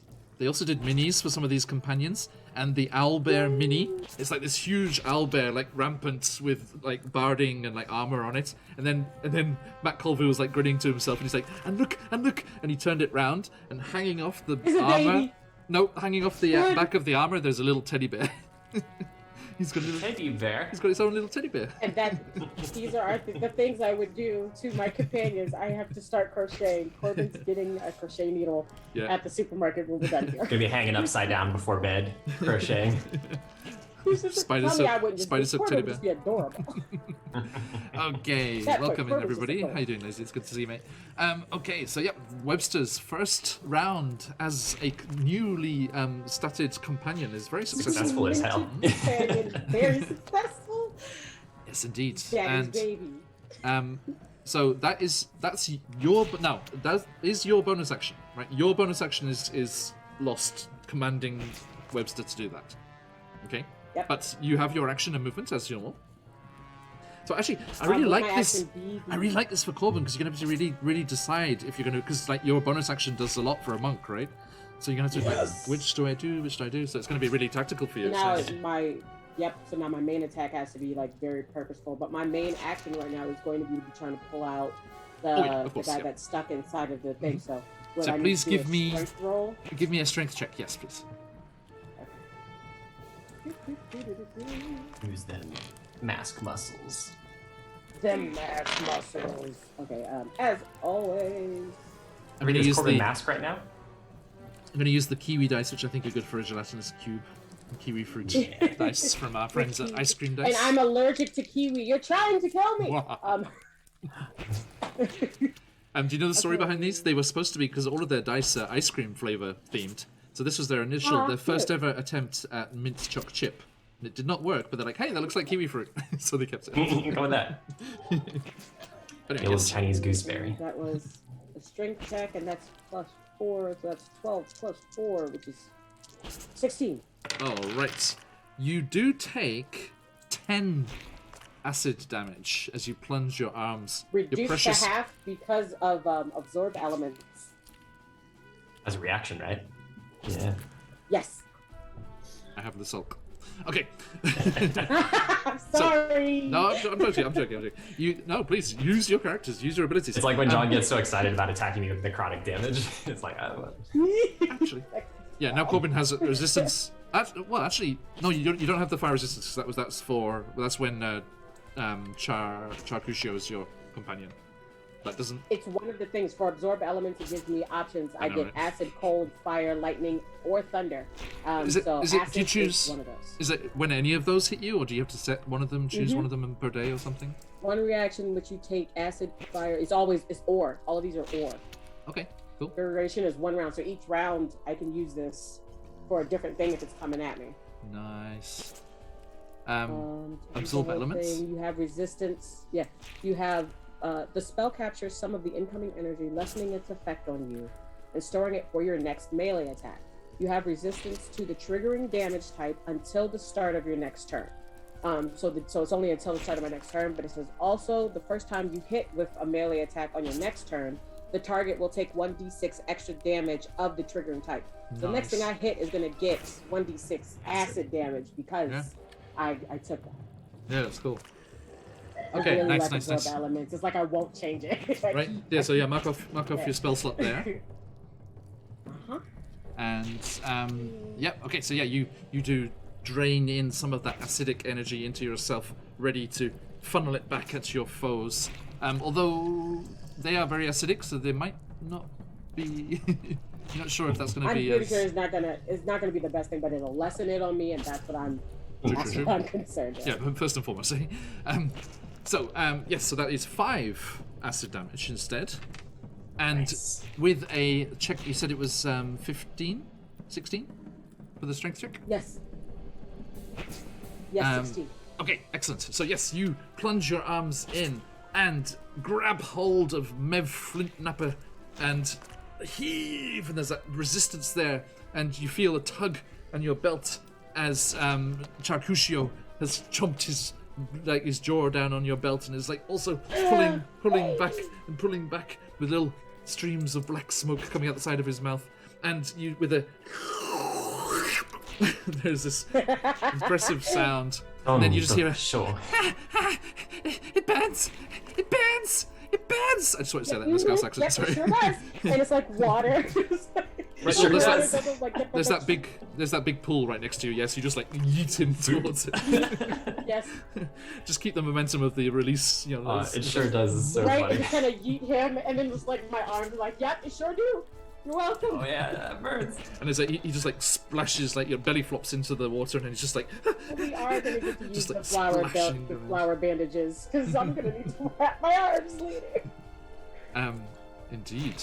But I believe that's my turn. So. So I'm just gonna yeet him over here into the water. Okay, he is alive and safe. Okay, which brings us to. Oh, his friend's gonna be so sad when he realizes he left his friend. Zagan, please. 499, 500. Oh my All gosh, right, well. you're still... I love you. little stretch. Okay, so that's your action movement bonus. No, you're good. So yeah, pops out into the square. Last but not least, and I think maybe just in time to see the guy get rescued and thrown into the pool there. Yep. So as a bonus action, first we're going to reach out our hand and cast Healing Word on him, and say, "May the light soothe your wounds," and he will get healed for. Thank you. 5 points of healing. 5. Thank you. He was down 10, so he's appreciative of that. Yeah, so hopefully it burns a little bit less. Yes, indeed. Yes, your healing magic soothes what ails him, and he washes the rest off. Okay. So that would be up to 53. Thank you. Yes, that What's was up about to 53? that was about to get very bad. His HP. Oh, okay. He's a tough gnome, not your average deep gnome. But yeah, he's using a veteran stat block. Okay. But he. I thought you were like counting like us using magic down here for some nefarious purpose. I was very worried. Yes, phase risk counter. No. The at the start of the gelatinous cube's turn, he would have taken 66 acid. So So thank he's you. out. He's a little bit Corbin. healed. Yeah. Good job, team. All right. So. So attack and movement still okay? I'll probably use some movement to, Is that a bonus action spell? Bonus action spell, yeah. Okay. Are you over next to him? So I think probably realistically they did just come out of the shop wherever it was. I mean, yeah. Don't worry about moving tokens and things. I mean, unless if you're in hand to hand with something, please put yourself next to that cube. And then Healing Word is 60-foot range. It's not touch. Oh, great! And it's still a bonus action. Yep. Oof. Yeah, Healing Word's really nice for that. Oof. It doesn't heal as well as the other spells, but the range and the bonus action made sure you can like sort of keep people up as you go. Okay, actually, I'm gonna shove gnome friend over here in the water so we can get Webster up in that. He got a real good yeet. Fighting as well. Yep. Corbin can yeet like the best of them. Okay. Right. So, how about it? What you doing? So yeah, I guess that one that's already Damaged. being Damaged. damaged. Yeah. So we'll charge at that one with the quarter staff, 2 hands, and we're just going to take some good swings. Oh, I'm sorry. I should mark it. It is bloodied. So it is at half HP or less. Very nice. So yeah, let's take this Also a one Matt hand. Colville thing. Oh my gosh. Will a dirty 20 hit? Yes, it will. Yeah. A 9 hit for God's sakes. Yeah. So we get a good swing into there. For so I rolled a 1 and my modifier on it is -1. So minimum 1, so it's okay. Oh, okay. I was like, is that 0? No. Yeah. So 1 damage with not a great hit, but then with my Dread Ambusher, first round of combat can take an additional weapon attack. Okay. It's part of the same action. Nice. So another with the other side of the quarterstaff, Elora. 15 to hit. Sorry. I won't retcon this, but for future reference, I think not only do you get advantage if you're before them, I think if it's a hit, isn't it a critical? Is it? That's a hell of a feat. I just thought the dice would do that on its own, but I guess not. No. Yeah. Okay. Yeah, the D&D Beyond doesn't recognize that kind of thing. If you roll a natural 20, it'll do it automatically. Okay. But it Only doesn't. natural 20. Okay. Yeah. Doesn't Yeah. So recognize. sorry. Remember that for the future. Got it. Thanks. No worries. I have to take away your assassin powers. Okay. Thank you. All right. Person in the background. Is that Zan? It's a friend of ours who's over Oh, visiting. okay. Yeah. So, All right. So the second one was 15 to hit. hits, definitely. That's another one for is damage. this hand to hand? No, this is the quarterstaff. Right, but yeah, hand to hand, right? So you're in Okay. base, you're in contact with them, right? Yep. Yeah. I'll put this one a little over here so they're separate. Okay. Thank you. So yeah, hits. And what was the damage again? Sorry. Another one. Oh wow. And then I get to slowly deal an whittling it extra 1d8 as part of this Okay. feature. Oh, that's That's a little better. That's 5 damage. nice. Okay. So yes, you are Just bashing giving it in some whacks. again. You know, there's this kind of quarterstaff not so effective against this large gelatinous thing in front of you, but yeah, just like yeah, it's like yeah, across the surface of it. All right, thank you. Which brings us to said creatures. Okay, let's have a look here. We roll this. Okay, the cubes roll forward. Corbin, were you in? Are you in hand to hand? Are you in melee with the cube as well? What did you do on your turn? Muted.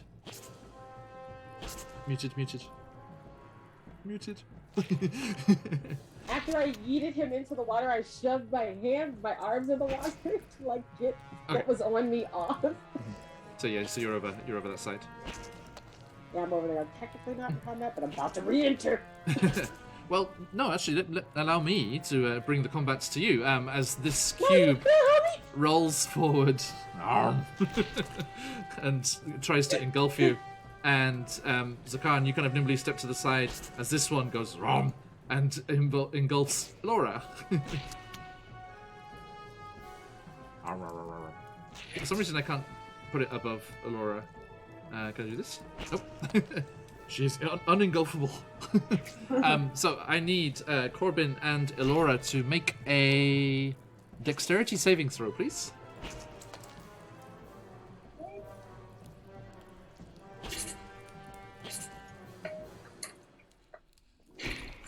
I got For my a 10. survival.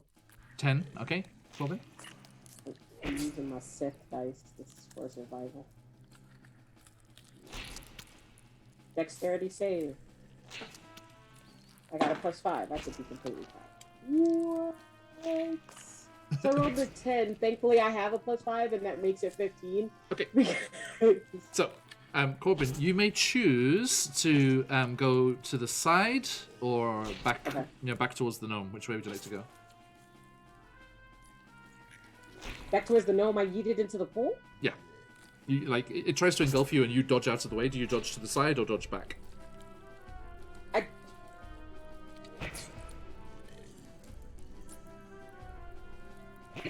gonna dodge Pups to the and side in the hopes dragons, that it hello. will chase me. Uh huh. And in the hopes that it doesn't chase me and doesn't just go guy. Are you gonna go to the side? Yeah. Okay. So you jump over towards Chakushio there. Yeah. Okay. Yeah. Everyone just joining us. Hops and dragons, my friend. Welcome. It's good to see you. Thank you thank you for coming on by. I hope you are drinking something suitably delicious. And the yes, everyone just joining us. The red dragon wormlink is on their side. Do not worry. As is the giant spider. Engage menagerie. Okay. So you duck out of the way and dodge to the side. And as you do, it tries to smack you with a pseudopod that emerges from its surface. Only a 9, so that misses, I assume. That's the face they It's like, they give too. It's just right. it misses. Excuse you. Elora, Halo spores is a reaction. what was that? What was that number again? Rogue. 10. I 10. rolled I have a +4. I rolled a 6. A Ouch. 14. Oh. Okay. Zakan, as you dodge out of the way, and Corbin, as you dash to the side, your eyes go wide as you see Elora drift up into the space, engulfed by the cube.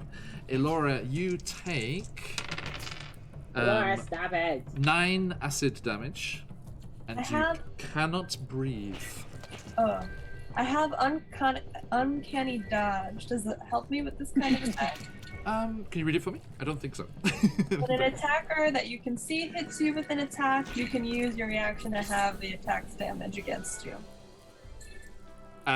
This isn't an attack action.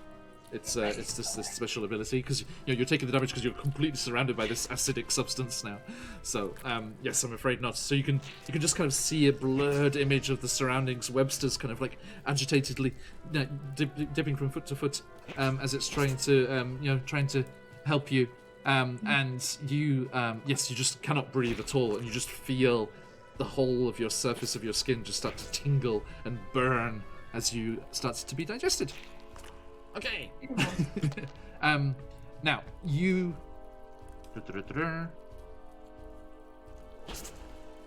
Yeah, if you use your action, you can try to escape as well by yourself. And it's your turn, so I assume you want to do so. Oh yes, of course. I hope I'm not rolling a strength check. Just a moment. It is. An engulfed creature can try to escape by taking an action to make a DC strength check. Oh, wonderful! And not- -1 strength. Not a saving throw, okay? It's just the actual just straight strength. So Okay. good luck. Oh, Thank hops, you. that sounds delicious. I do love something with IPA in the title. You have to come and visit us in Japan, Hops and Dragons. We have some amazing breweries over here. There's one, the closest one right near to me, Hitachino, which you might see them. They do sell overseas as well. It's got the little owl on the label. Hitachino Brewery is quite close to where I live, and you can brew your own beer there and design your own label and everything. It's fabulous. Excuse me? Yes, I know. Excuse me? I know, right? It's for the next time. Yeah, right. Anyone, Yeah, do come and visit Get a Japan. Groupon. We're just gonna have to do like a Groupon trip. So, Elora, sorry, how was your strength check? It was a 12. A 12. Okay. Edie. Let me give you those magic words. Meets it. Anyone? Beats it. Beats it. Yes. Elora desperately struggling and trying to pull your way through. It's like you're stuck in quicksand, but entirely around your entire body. But with the stinging sensation still across you, you do manage to claw your way out. I think probably because you'd already damaged it, it kind of engulfs you where you'd slashed it open, and so you kind of had a little bit less distance to travel to get out, and you do manage to claw your way out to the side. Again, nicely done. Any bonus action or movement? May I find a stall or a petrified mushroom to hide behind? They would have an attack of opportunity, but you may try, yes. And disengage, right? I can disengage, right? She and then can't, be out she of can't range. disengage. But you wouldn't and be able to hide. Yeah. Yeah. Yeah. Okay, I'll just disengage them. Okay, so yeah, you disengage from the thing, ducking nimbly out of the way and disappearing off between the petrified mushroom stalks of the Trader's Bazaar here, the Trader's Grotto. Okay, thank you, and that brings us to Corbin. Roll me that d4, please, Corbin. Does it add on to the 2 that was already there? Yes, it does. Okay. And I rolled a 2, so that puts it back up to 4. But there is the gelatinous cube next to it as well, so it goes up to 5. Oh yeah, I'm gonna get a D6 for my count. Hey, Hops and Dragons, we're trying out the Matt Colville Beast Companion rules that came out with the Beast Heart class that they released. We have a Giant Spider Companion and a Red Dragon Wormling Companion, but only one at a time. Yeah. Corbin. Um, One at a time. One at a time. I already said Webster. That's why they're young. I know, right? So yeah, go for it. All right. You take your Where turn is he? first So- now. I take my turn first before theirs. I think so. Right, let's double. I'll double check that again. Hang on. Well, I kind of like mixed our turns together. Like I had Webster hold his turn technically while I got set up, and then he did. Then he did a signature attack. Yeah. In combat, the companion shares a turn with their caregiver and acts during the caregiver's turn. So yeah, you can mix and match. We were looking at all the different things, and now I got to scroll back down to Giant Spider Companion. I'm sitting here looking at the Bloodhawk. Like that's what I got. I know you wish.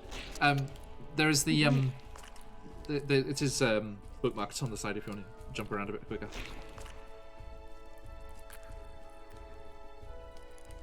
Unfortunately, Hops and Dragons, I've only got coffee, but it's not bad coffee.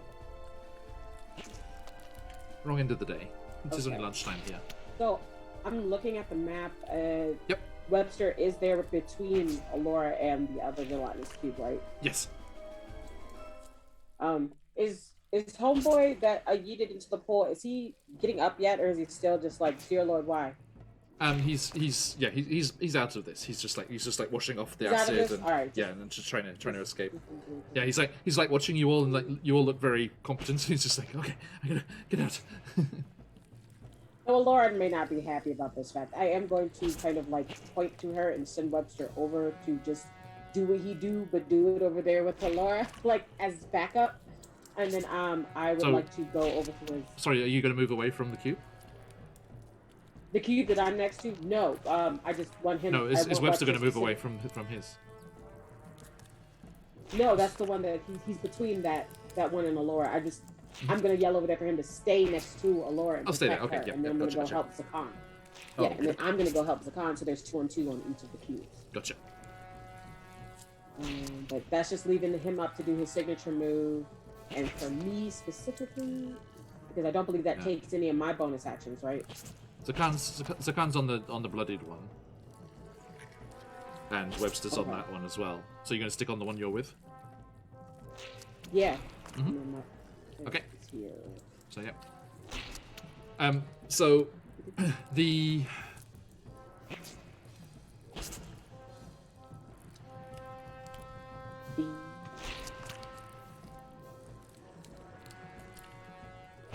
you don't need to use your bonus action to tell them to move. They can just move on their own if you want them to move. It's the action that you have to use. That's what I thought.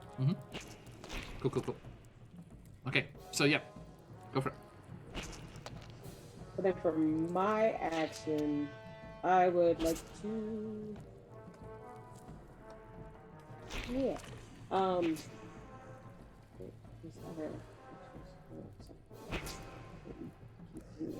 wrote notes for my attacks, so I could know exactly what I wanted to do, and D&D Beyond has deleted all of it. It's a kind of actions. I'm gonna activate my mace and take a swing. Okay, go for it. 4 to hit. That is a 12 plus 4, which is 16 to hit. It's. And then damage for my mace is 1d6 plus 1. I rolled a 5 plus 1 is 6.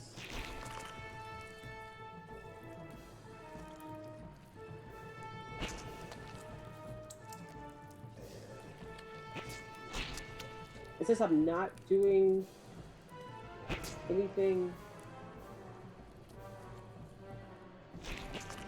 with Webster, like telling him what to do, I still have my bonus action, correct? Yep, that's right. So because that mace hit, does that count as for my flurry of blows? No, you have to hit with an unarmed attack to do that, don't you? With it, okay. After you take the attack action on your turn, you spend 1 key point to make 2 unarmed strikes as a bonus action. Okay, yeah, my bad. Yeah, so you slam it with the mace, let go, and it just like drops down on the leather strap that's around your wrist, and then you just punch as well. Yeah. Or kick it as well. Yeah. Any type of I'm a headbutt it normally. That'd be so cool. You just like slam it with the mace, and then just leap up into like a windmill kick. So right, let's see if what's the damage on the mace attack? 6. I rolled a 5 plus 1. Thank you. And then the 2 unarmed attacks. I'm rolling them now. Let's see if they hit. 2d6.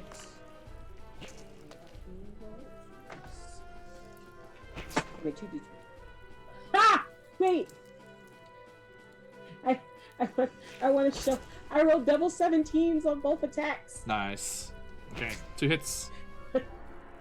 Okay, and then both of those are Just two straight damage, right? yeah. Okay, so that's 4 damage extra as you punch, kick, whatever it is. Headbutt. Okay. Boom. I think I like the Done. windmill kick. I like your flavor. I like your kick. Right, that was cool, right? Okay, so you slam the flaming, the green flame mace into the creature, causing a big dent into it, and then spin up in the air and boom, like get bullet time moment. You spin around you, and yes, drop back down, ready to face its attacks again. Which brings us to Zakan. Yes. Yes. Yeah. How close is the other cube to where Zakan is? Because I know engaged with this one in melee. How far away is the other one? It's like 20 feet away. Okay, so it's not like right up in business. No. All up in your biz. All in the biz.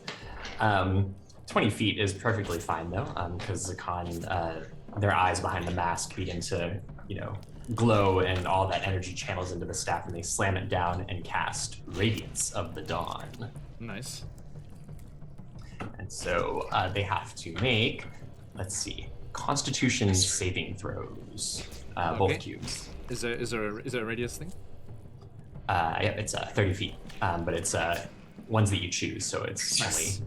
only hostile. Okay, they are fairly constitutionalized. Let's see. That's not the word for it. DC on the save there. 14. Okay, so the one that you're fighting Mhm. gets a 14, meets it, beats it, and the one Beats with it. Corbin, 16. Sorry. 16. Okay, so they both succeeded, but still they're going to take half of 16 radiant damage, so Okay, so 8 points. Okay. 8 points of radiant. Burn. I should mess up the bloodied one. Sick burn, dude. Okay. Noted. Okay, so it's a nasty. I think burning gelatinous cube smells awful. This is this horrible hissing, sizzling sound as the radiant light shines forth from the staff and burns into these two creatures. You know, like how marshmallow gets when it gets like those little burnt bits on it. As it just starts to get burnt. Yeah, they got all those like studded across the surface. Like you It's all- say that to me, I'm like, that is specifically how I make my marshmallows when I do it, so that it has the char. Oh, you're a purposeful burner. I am. I'm sorry. Jeez. Did we mark what happened with Webster with his bite? It's his signature attack. Don't they just do a signature attack? No, you have to use your bonus action to tell them to do that. Oh, okay. So that's what I asked. All Yeah, right, the my only bad. the I only apologize. thing it's okay. The only thing it can do without anything without your bonus action is dash, disengage, or dodge. Noted. Thank you. So let's give him the dodge action, right? Let's say you just told him to be ready. yeah. right? He's there at the lore. And then if something, yeah. Yeah, because he would do that on his He can own. move out the way. So dodge gives him disadvantage, right? So yeah, he's dodging. He's a little dodgy spider. Dodgy. My little dodgy. jumping spider. Yeah, I put this like Queensberry rules jukes up guy. Okay, so With 4 arms. Right? Yeah. it's even closer for our friends at home. There we go, folks. How's that? Yes. Right. Okay.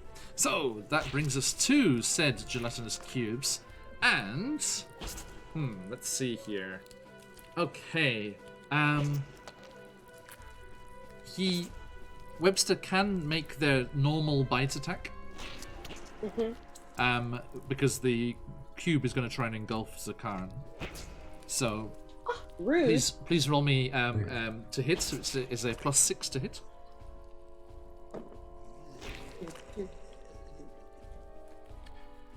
6 go. That is going to be a 15 then. Roll the 9. Okay. Actually, with the +6, the only way you'll miss is if you roll a natural 1. Wow. Incredible. Yep, they have an AC of 6. Amazing. So Okay, the so yeah, spider is the cube's natural predator. apparently. It's the cube's natural predator. I think they use them to like clean their fangs. Like just gently bite into them, burn off Yeah. the leftovers, and then. Okay. So as The the cube 1d6 rolls plus- over towards Zakarn, he does get d6 plus 3 damage. All right, that's going to be 4 plus 3, 4, 5, 6, 7, 7 again. Okay, thank you. And yeah, he just bites out a big chunk and spits it to the side as the cube rolls across our friend. Fangs looking so clean. Zakarn, give me a dexterity saving throw, please. And Corbin, you too. Make a what roll? Dexterity saving throw, please. Get out of the way of it. Thanks. No, we got this. I feel like I'll never be as scared as I should be for dexterity rolls because I have proficiency in them. But I should probably not because I'm not too much. 11 good enough? 11. Okay, Corbin, how about you? Is 11 good enough? Is 11 I good did enough? also roll an 11. I rolled Okay. a 12, but I would like to know if an 11 is good Well, enough too. I'm afraid we're at time here, but this is the perfect way to end. I don't like when you say that. Elora, from your hiding spot off amongst the petrified mushrooms, you see these large cubes surge forwards towards your friends. Webster takes a bite and spits out to the side as one, but it just seems to ignore that and just rolls over Corbin and Zakarn. They do not leap out of the way. Oh no! As we finish today, we see Zakarn and Corbin wide-eyed, unable to breathe, I just changed these bandages. up as they are both engulfed by the gelatinous cubes. And Corbin, Bob. Been Corbin, inside too many cubes. the cube that engulfs you is like, sorry, Mom. And you take 9 acid damage, and Zakarn, you take 7. Thankfully, we've been fucking up that other cube. Yeah. Oh gosh, yeah. And we shall stop there. Oh, but we will. I swear you do this because we can't jump you. We're gonna find you one day. The few benefits of You ain't one of the few into- benefits of you're not right. being around a physical table. You cannot just flip the table and come at me. Just hang up the call on us. That's why this is just universal sign for I bet we won't stop combat right now. All right. Thank you, my friends, and thank you to everyone who has joined us today. Hope for TTRPG's Guild Superior and Lee Lhawk99. Thank you for those raids. Thank you for everyone else who stopped by. Thank you for the subscriptions as well. Thank you so much. And if you're able, please do join us again as we continue our adventures. But before I talk about those, Corbin, Buns, what you got going on?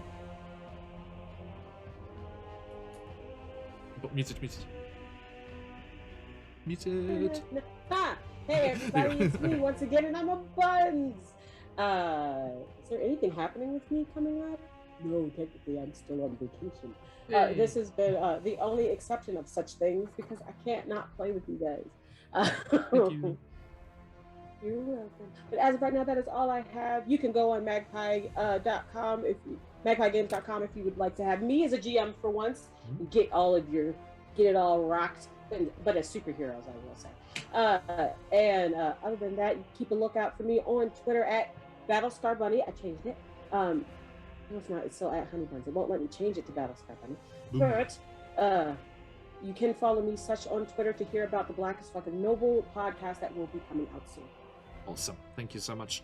And yes, if you are able, as I said, please do join us again tomorrow or later on Thursday, depending where you are in the world. We'll be back in Ravenloft for our homebrewed campaign, Barovia and Beyond. They are still in Barovia at the moment at the base of Yester Hill. What are those evil druids up to atop the lightning-wrecked top of the hill and the stone circle above?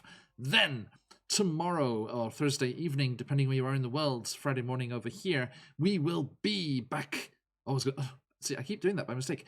we will be, I was about to say, back in the Witchlight Carnival, but no, because at the end of last session, they found the Fey Crossing, and they went through it.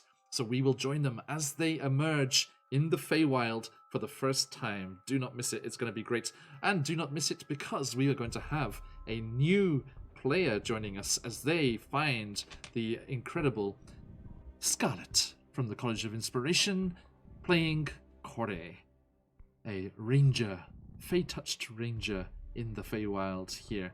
Do not miss this wonderful cast as they continue to play Wild Beyond the Witchlight. Then, later on Friday, we will be returning to Chesenta over on the Sea of Fallen Stars as they continue to fight demons in the burnt-out husk of an old bank building as the devils, as the infernal lord of greed, Mammon, has sent a devil to attack them here in that building there. Do not miss that fantastic adventure from CZRPG that is going to be on Friday. Then, on Saturday, I will not be streaming on my channel, but I will be guesting over on GTG_Vicky. The wonderful Vicky from Sirenscape is doing her newest season. This is the opening session of her new season of the Fighting Fantasy games from Ian Jackson and Steve Livingston. Is that the right way around? Yes. I think that's the right way around. I keep getting those two names the wrong way around. Yes, Ian Jackson and... Steve Jackson and Ian Livingston. See, there it is. The newly knighted in the New Year's Honours, Sir Ian Jackson. Sir Ian Livingston. God, I can't help myself. As we play through the amazingly gamified, streamified version of the Fighting Fantasy books with Vicky from Sirenscape, with custom Sirenscape sounds, and me trying to survive. Please come and support me and hang out with us over there. It's always a good time, and I'm looking forward to my first appearance on the show. Then, next Monday, you can join us for something rather special as we will be doing the second round of character generation for One Shot Roulette with my good friends Skeptic Llama and Swag, as we will be generating the final batch of characters for our fantastic charity event at the start of February, the first weekend of February, 4th to the 7th. We will be doing a charity weekend in the name of Jasper's Game Day. Please come and support the amazing charity and the amazing cast for that, as we will be joined by Satine Phoenix, her fiancé and the head of Apotheosis Games, Jameson Stone, a musician of note and a DM of note as well, Jason Charles Miller, the wonderful Little Red Dot from Cobalt Press, Jeremy Cobb from Three Black Halflings, the podcast, Becca, the Caustic Phoenix, Michelle from Phoenix Dice, Kyle from Play Nerd Allies, Patch from Question Keys UK, Josh from Dreaded GM, and Michael Dead Aussie Gamer. It is an incredible group of adventurers, and I will have them on the finishing screen today so you can see them. And we are going to be doing some incredible things there. So join us, and you can have your chance to influence how these characters turn out, these crazy randomly generated characters, as you can roll dice and chat to choose their various feats and equipment and all kinds of things there. And that will bring us all the way around to Tuesday, and we'll be back in Icewind Dale, where we just met Soyala's scary, scary hometown folk. Our image for them was the pub thugs from Rapunzel, from Tangled, in the Rapunzel anime. So, please do join us for that. And that will bring us all the way back to the Underdark here. We have a slight problem with some gelatinous cubes. No! But anyway, I'm looking forward to seeing my lovely players again. Thank you for today. Thank you to everyone who joined us. We will head on raiding, so stick around, get yourself some dream pies, stick with the raid, send the love to wherever we headed, and we will see you all again very soon. But that is all for today. So, stick around for the raid, and let those phoenixes fly. But, as we like to say around these parts, oyasumi nasai. Bye everyone. Thank you.